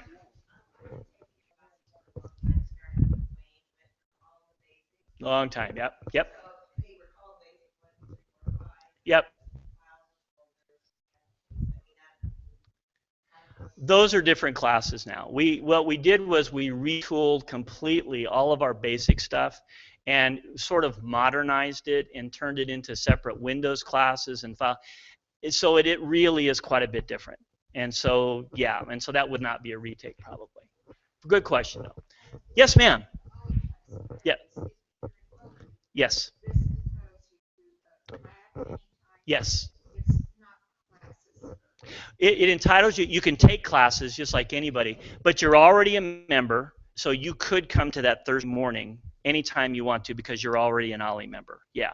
OLLI and my organization are completely separate things. We just partner. We sort of provide their computer education, provide us with a wonderful set of students, you know, so that's kind of how it works. Okay. And if you, oh, yes, ma'am. Yes.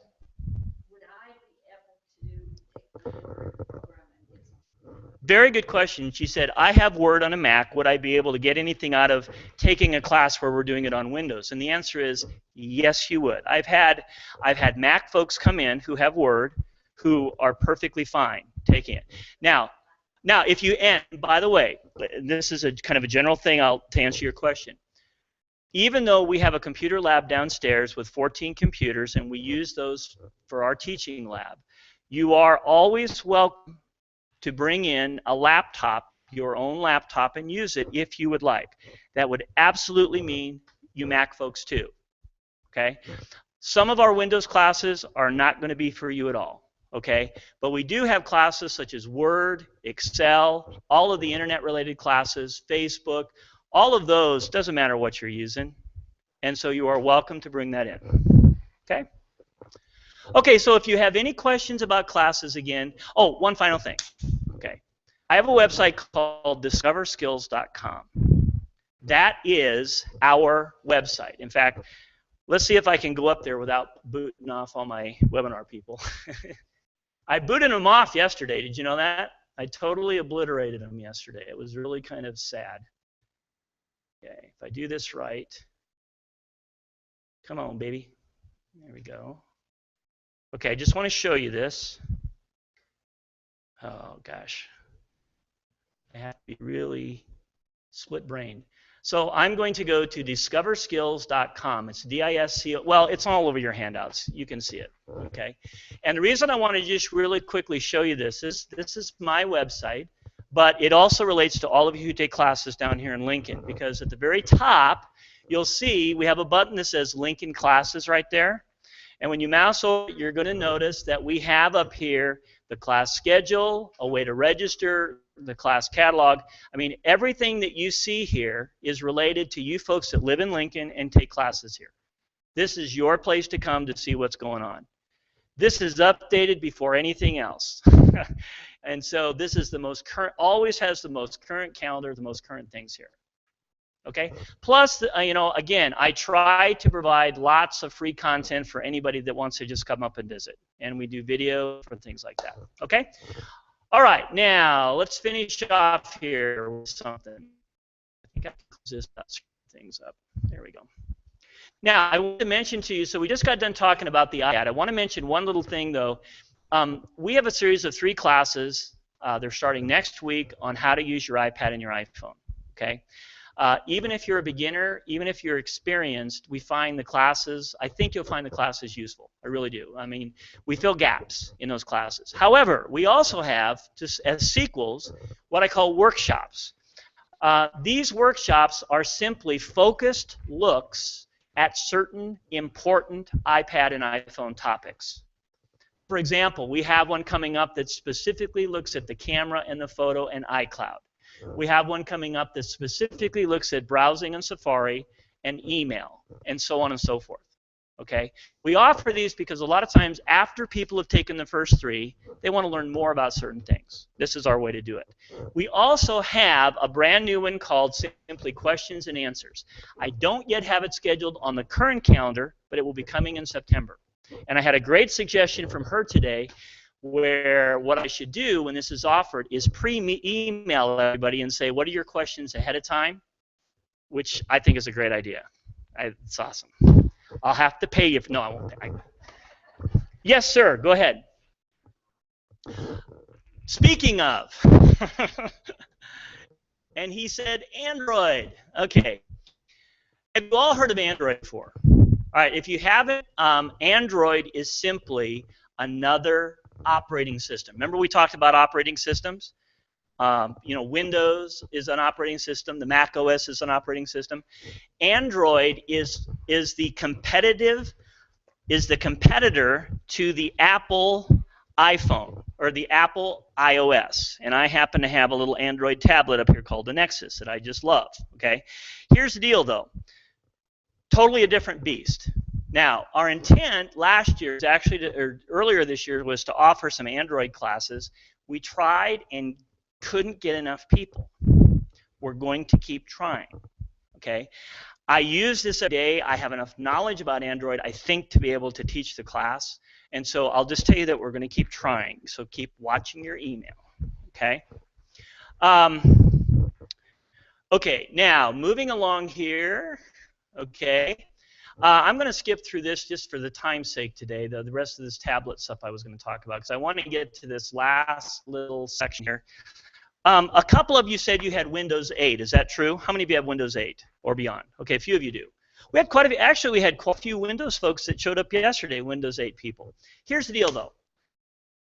All the rest of you, at least non-Apple people, okay, eventually, guess what you're all going to be in?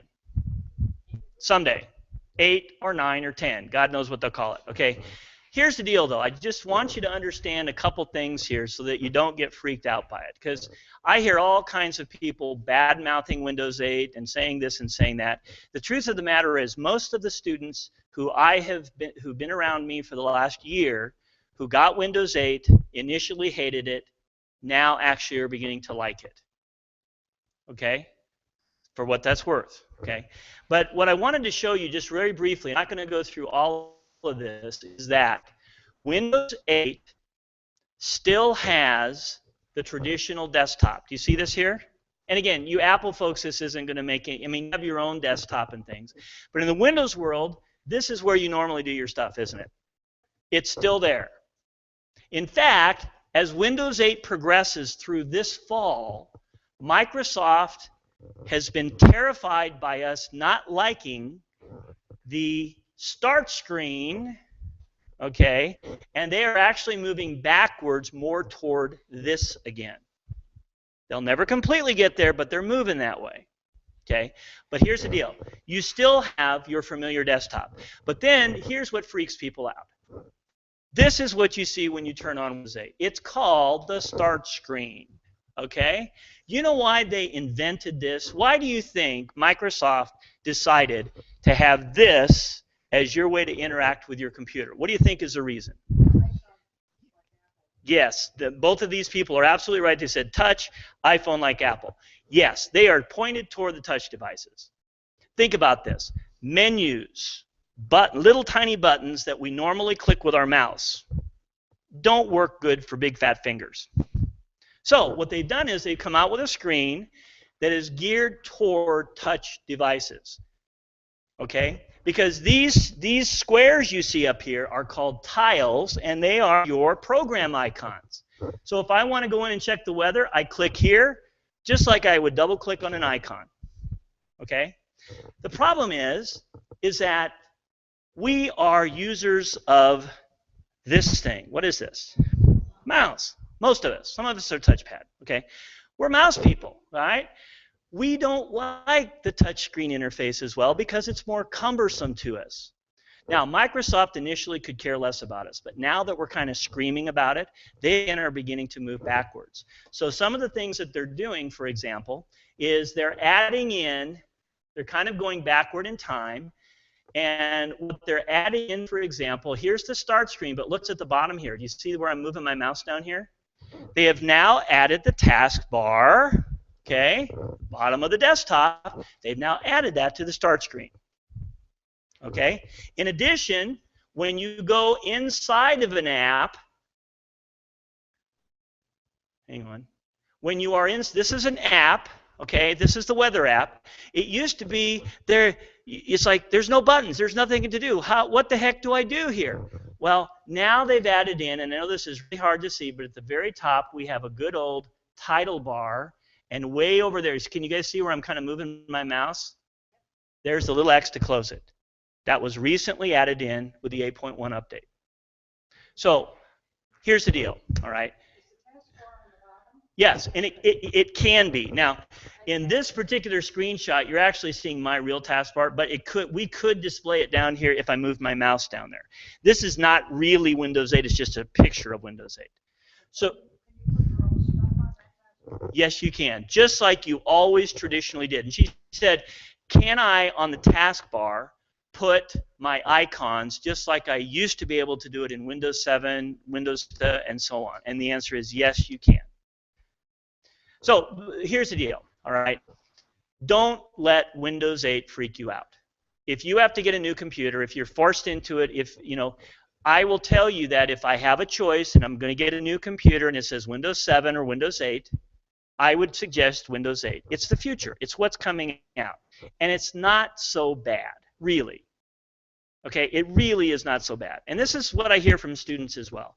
Now, cheap plug, not a cheap, but what I do here, we do have a Windows 8 class. Starts Monday. It's a 2-part class. It is not hands-on.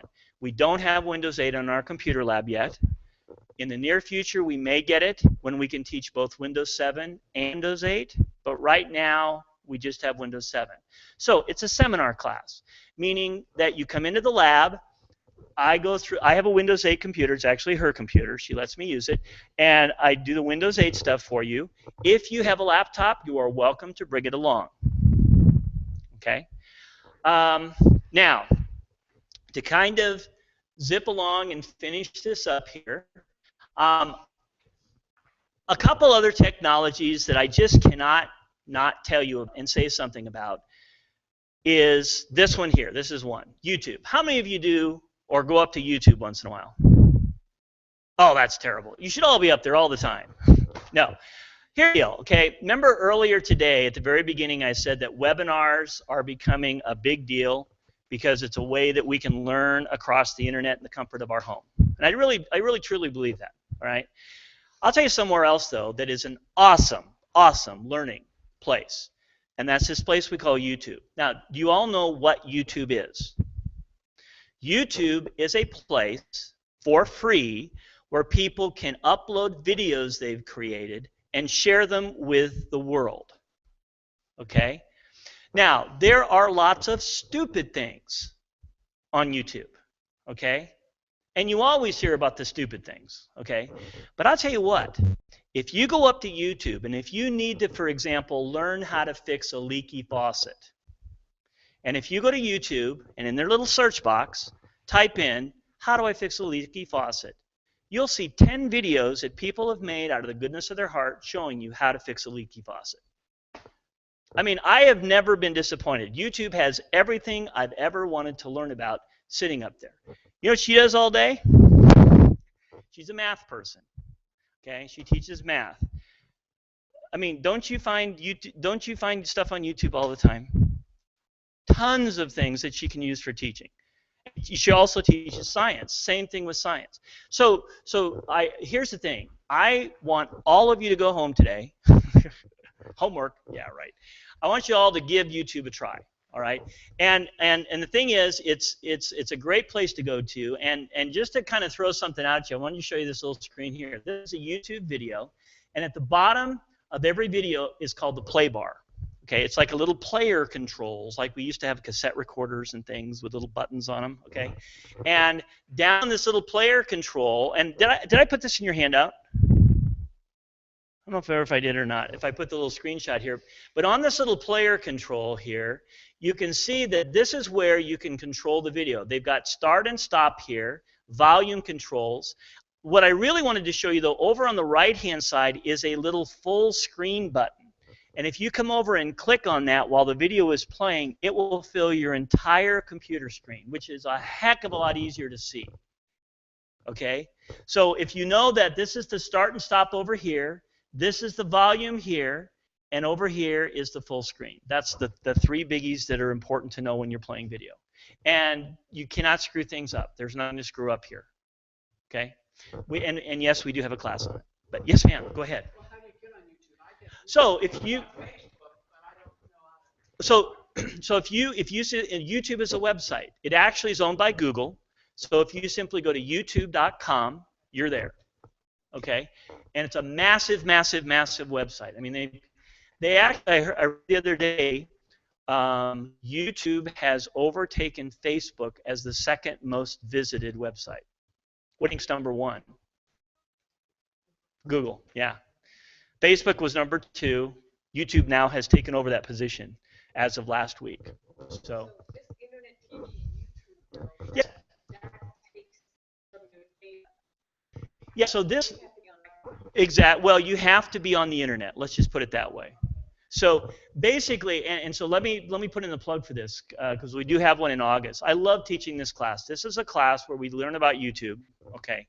But what I also teach you about is watching television and movies from the internet, which is becoming another huge thing. A lot of you with newer televisions have what are called internet-ready TVs. You may have seen that in a box. It simply means that you can connect your your television to the internet and watch video, movies, TV from the internet.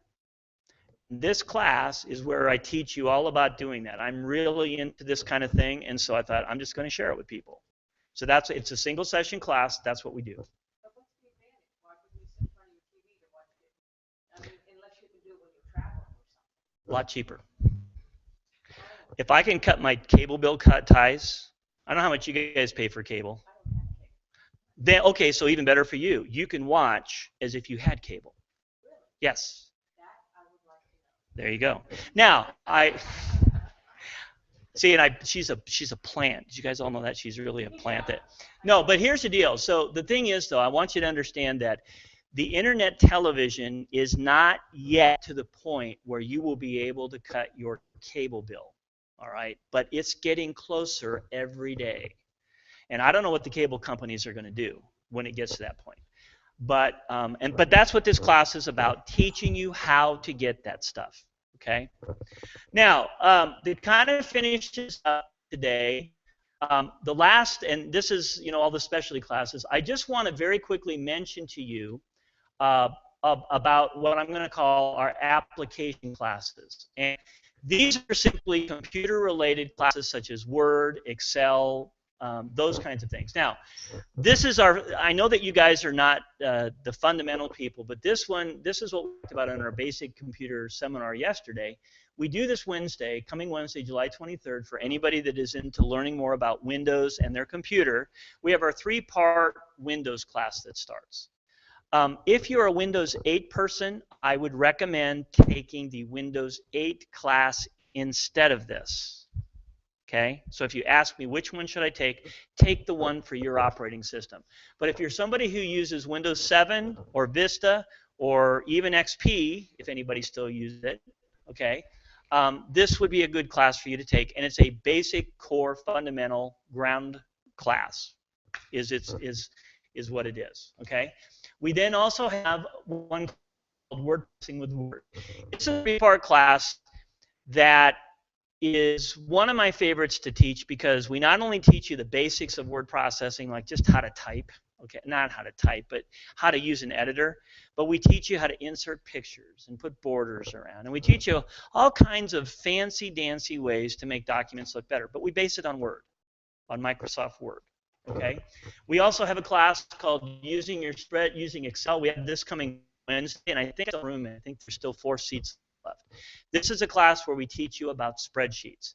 If you've never used a spreadsheet before, trust me, You'll love it when you figure out what they do. I love spreadsheets.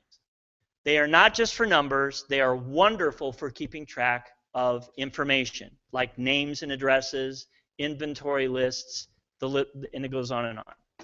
Okay? Yes, ma'am? I use mine to keep track of charity contributions, so that when the Cancer Association sends one every month, I know that I paid. Yeah. February. Even though they forgot you paid. Yeah, I know how that goes. Well, and we use Excel to keep track of all you guys. I mean, Stephen and I have 3 or 4 spreadsheets we've set up that have all of your information for classes and everything in it. I use spreadsheets all the time, not for number crunching, but just to keep track of stuff. It's awesome. I mean, it really is awesome what you can do. So if you've never messed with them, this is a great 2-part class. Or if you have, this would be good too. We also have a class coming up on how to make backups. That's a big topic for a lot of people. And now you have all kinds of options for backing up. Do you think, let me ask you guys this, do you think everybody with a computer needs to make backups? What do you think? A lot of you are saying yes, and that's because we've kind of been brainwashed, okay? Truth is, if you really think about it, okay, if you don't create anything, I mean, if you don't have pictures, if you don't create documents that are important, if you just are pretty much of an email, internet kind of person, you don't really need a backup. Because the truth is, if your computer ever goes belly up, you're just going to get a new computer and you're going to reload all your software again. Your backup doesn't do you a darn bit of good for that. So, and believe me, I've always been a purist and say, oh, I got to have backups. My mind is changing now. I believe you need a backup if you have something worthy of backing up. Now, a lot of you do. Okay, I know that. But just kind of keep that in mind, okay? And then there's an open office. Here's a little tip. If you go to openoffice.org, and this is in your handout, if you do not want to spend the money on Microsoft Word or Microsoft Excel, there is an awesome free set of programs called OpenOffice, which is almost as good, and they are free. Okay, and we do have a class that'll be coming in September about that. Now, I just wanted to again, say to you that if you are interested in classes, you guys have our class calendar here, and you are always welcome to email me with any questions you have, to call up. If you do call and call our phone number, you'll get our voicemail. But Stephen does call back. He's part-time, so he's only here in the mornings, but he will call you back if you call. Okay? Does anybody have any party questions today? And I'm sorry I kept you over, but par for the course for me. Very good question. And she said, do we do Access? And what she's referring to is there is another piece of Microsoft's Office that is a database program. And the answer is no, I don't, simply because we don't have much call for it and we don't have it installed downstairs. I do teach it at the college level, though, so I do know it. I do teach it in St. Mary's, but we don't down here, unfortunately. So, yes, ma'am. The Java. Yes. Yeah. Oh, yeah, yeah. Yes, with Word and Excel 2003. Yes.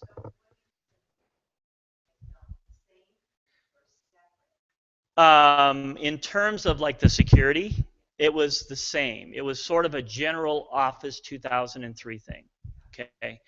So kind of together, yeah. Well, oh yes, sir. Go ahead. Yeah, you know what, and I didn't put it up here, but we do offer PowerPoint a couple times a year, and I probably will be offering it in September again. That's kind of a month that we typically offer it. And PowerPoint, by the way, for those of you who maybe don't know what it is, it's the slide presentation program. Not the Prezi one I was using today, but it's the normal one that you see where you have pretty slides and things like that. It's called PowerPoint. And I do offer it a couple times a year. And hopefully we'll get enough students to make it go. But I will in September be sure to schedule it. So, okay? Yes, ma'am. Sure, sure. And her question was, can I mention something about Java? A lot of you may have heard through the news, or if you get our newsletter this last year, about some issues with this thing called Java. Right? Java is what's called a programming platform that is used by some websites to make them work. It also is used by a handful of programs that you may have or not have on your computer. Java historically has been a security risk because it is a huge platform that's all over the world, and so it's a big target for hackers to try to break into your computer through. This last year, a lot of Java issues came up, and me, along with a lot of other security kinds of people, were recommending that you don't even use Java. A lot of you don't even need it.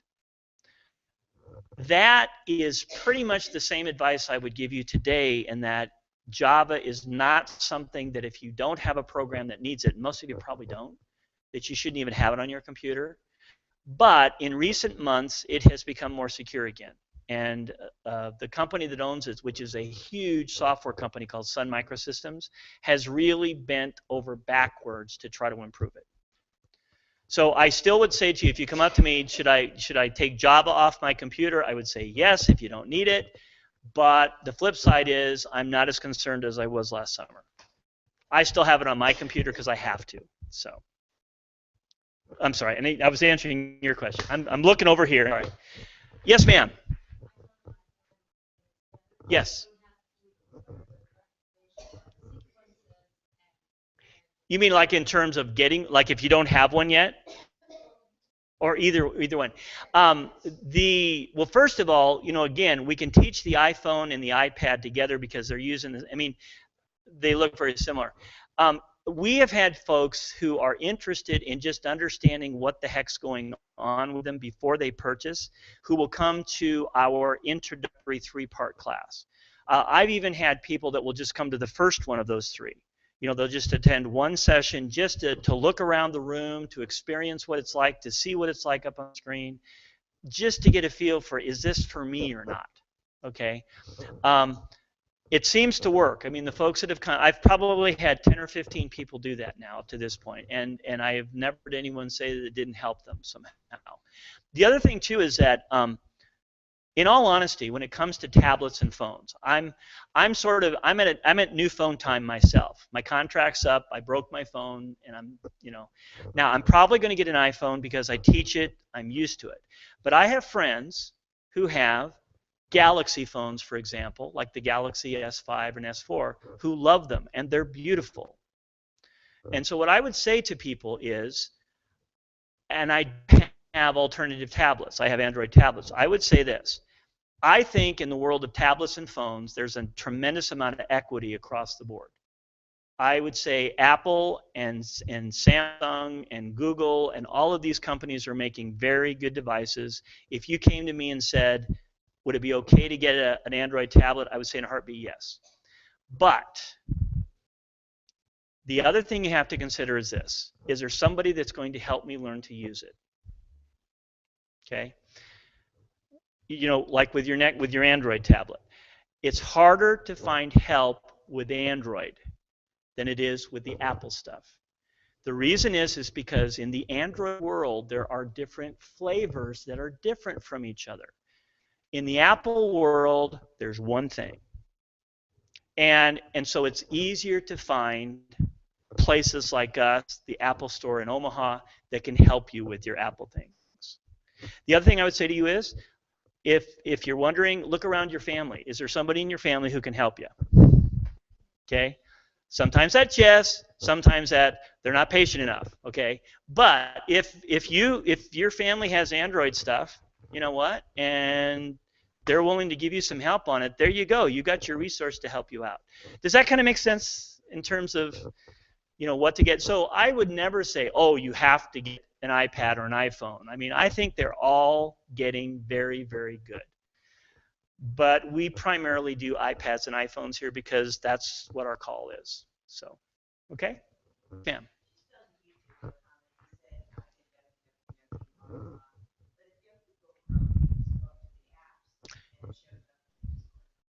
Right, and what she said was if you are using a browser called Google Chrome, which is free, I actually use it myself, I really like it, but whatever. up in the corner of the Google screen, there is actually a little icon. And when you go there, I'll just show you real quick here. Okay. When you go to the normal Google site, let me go there real quick here. You guys all have seen this one before, a blank page, right? Oh, here we go. What she's referring to, do you see where I'm moving my mouse right here? Okay. This little button here is what you click to see other features and services that Google has. And one of the things that you'll notice, and this is what she was referring to, is that here is YouTube right here. This basically is just a link to www.youtube.com. So my short answer is yes, you can simply click there instead of typing the address in. Anybody else? Hey, thanks all of you for coming today. And if you've got any questions about any classes or anything, by all means, hit us up. I'll be around here a little bit afterwards if you've got any specific questions. Otherwise, enjoy the rest of your day. Okay? Thanks a lot for coming. And you webinar people, I'm going to go ahead and sign off now. So I appreciate you coming today and hanging out with us, and hopefully you learned something from it. So I'll go ahead, and in a few minutes here, I'll be closing the room, but thanks again for coming.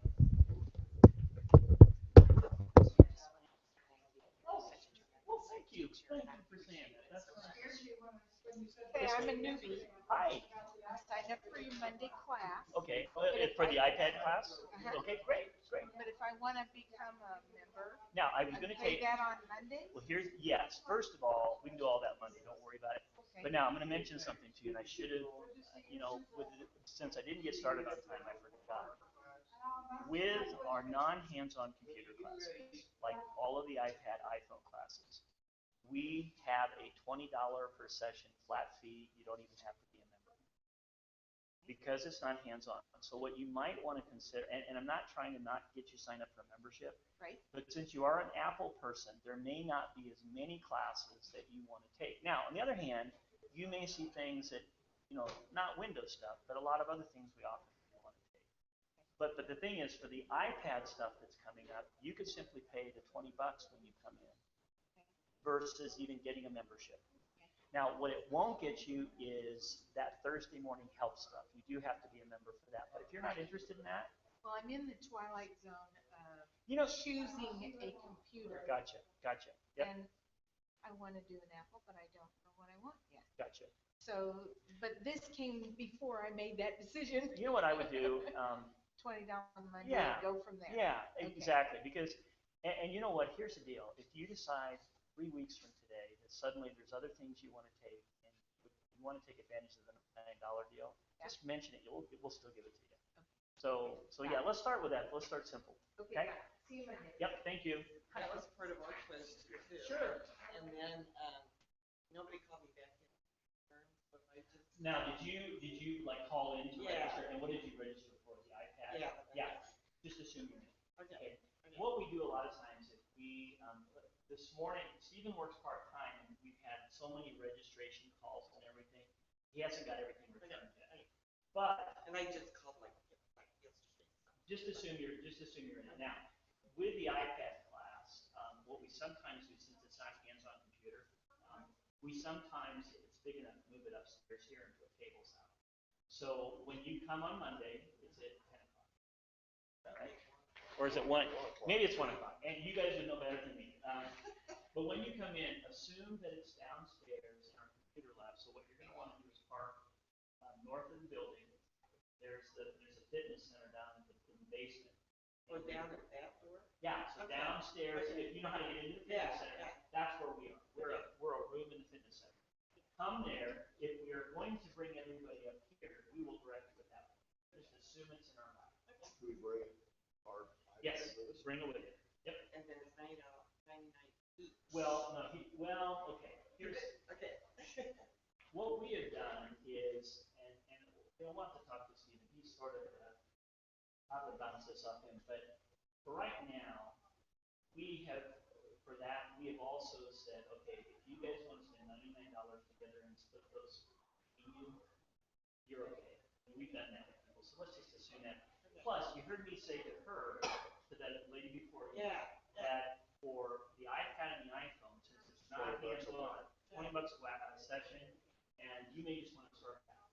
Now, if you're But gonna, that does not include computer science. doesn't Okay, so it's all include, stuff to consider. you consider that, yeah. Now, the question is, how, are you inclined with the program? We are, my program is underneath the fitness program. It is a separate thing, but my boss is the head of the fitness. And the way it works is that if you are a fitness member, you are a computer member. Oh, So if you're already a member down there, yeah, well, I got some friends that keep telling me I should do it, so that's well, why I'm wondering. and see, here's something else to think about. So what that would give you, okay, that would give you, Stephen, on Thursday mornings, you would become a member of our list. Now, you still pay for classes. Still, you know, we are still a, Speaking of, yeah, speaking of, it's still we are still separate fees, but under the same membership. Yeah, so if you're a fitness member, you are a member of the computer center, you just have to pay for Oh, classes. this is a year tab. we have a Circle them on this one too. that had You more can share this. Yeah, yeah. That's gone. What do you suggest? Except this You know, one in has- the world of security, if you're looking to go the free route, which is totally legitimate, okay. Now, okay, let me back up a second. Do you guys have a Mac at home or okay. One of the free ones that we recommend a lot, and a lot of experience is AVG. And the address you're going to want to go to is, and let me pull it up here real quick. Because they want you, they have a pay for version too. So let me just make sure that this is the right one that I'm telling you here. If you go to free, FREE, .avg.com, AVG. it will take you to this website, okay, and then, hang on just a minute, let me get rid of that. And then right here, do you see where it says AVG antivirus free? Okay, now what'll happen is, if you click this, and you click on it, it's going to take you to a comparison page where they say, okay, oh, they changed it. Well, here we go. Okay, so if you go down the page, they'll say, well, here's the free ones. But gosh, you know what? If you do the paid Oh, for it's one, got all those other right, things too. okay. But now, here's the deal. See where it says free download from CNET? Okay, here's where you're going to want to click. Click on And if it. you click on this, it will take you over to a website. Oh, and I'm blocked. I'm using the facility thing. It'll take you to a company called CNET, which is a big technology, well-known, awesome company that has a bunch of downloads on it. Okay. So my short answer is, when you go to free.avg.com, make sure that you're clicking on the one that says free. Okay. And then free seat. Yeah, and you know what, And Stephen, then- you're still recommending AVG, aren't you? Yeah, there's other ones out there. Avast is another one, but the problem with Avast is you got to jump through some hoops to get it. If I hit free.avg.com. And then you'll see a big button for, See that. yeah, and then you get a big button for the free one. You'll see a big green button. Yes. And that counts for both the iPad and iPhone. For the iPad, at this point in life, probably don't need it. I'd say you're okay. Yeah. On the Android side, absolutely. I mean, like on my Android tablet, I have an antivirus. But for Apple, it's pretty tight with things. There have not been any big outbreaks of viruses. So you're okay for now. Yeah. See you guys on Monday then. All right. Did you question? Okay, well, it's summarized here in this little gray box. Oh, I didn't see that. So as a current A12 member, you get a free membership. And so your first 5 credits are $20. You don't have to pay to get that. 23 for each. Then after that is 25, which is our minimum. You know, I think the big thing is your portfolio. We're kind of tossing around since we're doing the iPad. And he mentioned $20 thing. Yeah. But then if I join fitness, then that would get us the computer lab. If you want to leave the house, Yeah, it would. Yep. Or you can join directly through us too. To the fitness. To the computer center without doing the fitness. You don't have to do What if I that. want to? Yeah, definitely do the fitness program then, just directly. That makes you a member with us. And you, right. And So you can come to the open lab on Thursday. And then on Monday, if we come to that seminar or class, For iPad? yeah, it's afternoon, right? 1 o'clock, and that costs us $20 each. Per session, because you aren't using computers in that, you're using your own iPad. Got it. So we charge extra for the computer classes and require a membership for those because it defrays our costs of maintaining. What is the cost? Fitness. You know, I'm not sure. I can take you downstairs to talk. Well, I can, who's got your best work? Yeah, thank you, that's. Yes, we will see you. We'll see you Monday for sure.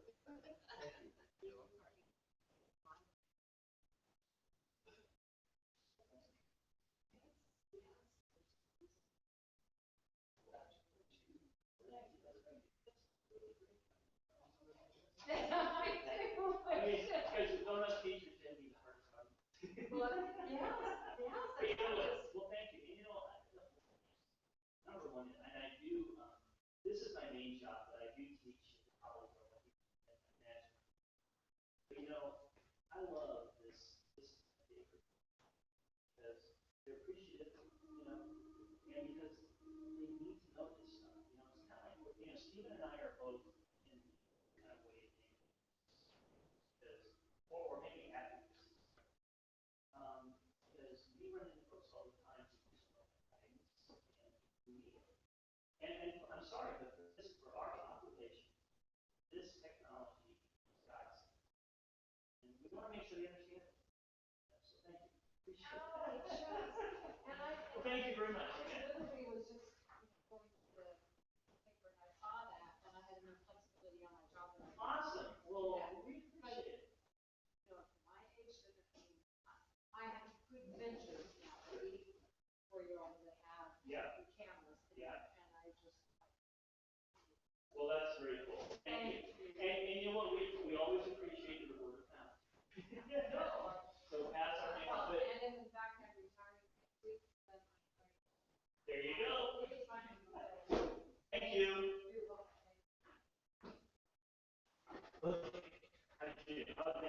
Oh, very smoothly. Good. You got a quick comment from Harold? Harold. I miss Harold. He was one of my quote unquote old students in Omaha.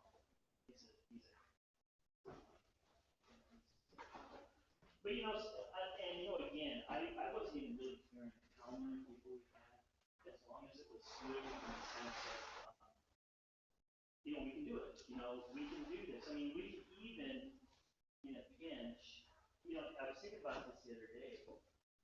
We could almost have, it would be almost kind of fun sometimes if we could experiment doing it with one of our classes. I mean, it has to be a certain kind of class. Yeah. And it would have to be, you know, but there are some of these classes where we could experiment and maybe try some of that stuff. You know, because we've got people who just can't come here. That's true. I mean, now I would still say in a heartbeat, coming is much better.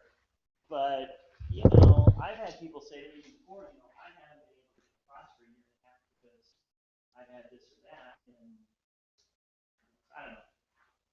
I've had people, like I've had a lot of my Omaha students request that we do some of these online just simply because they don't have anything else. I mean, there's none of that. And, but you know, it's the problem is that only certain things are applicable. You know what I mean? It's like, stop this. But we'll see.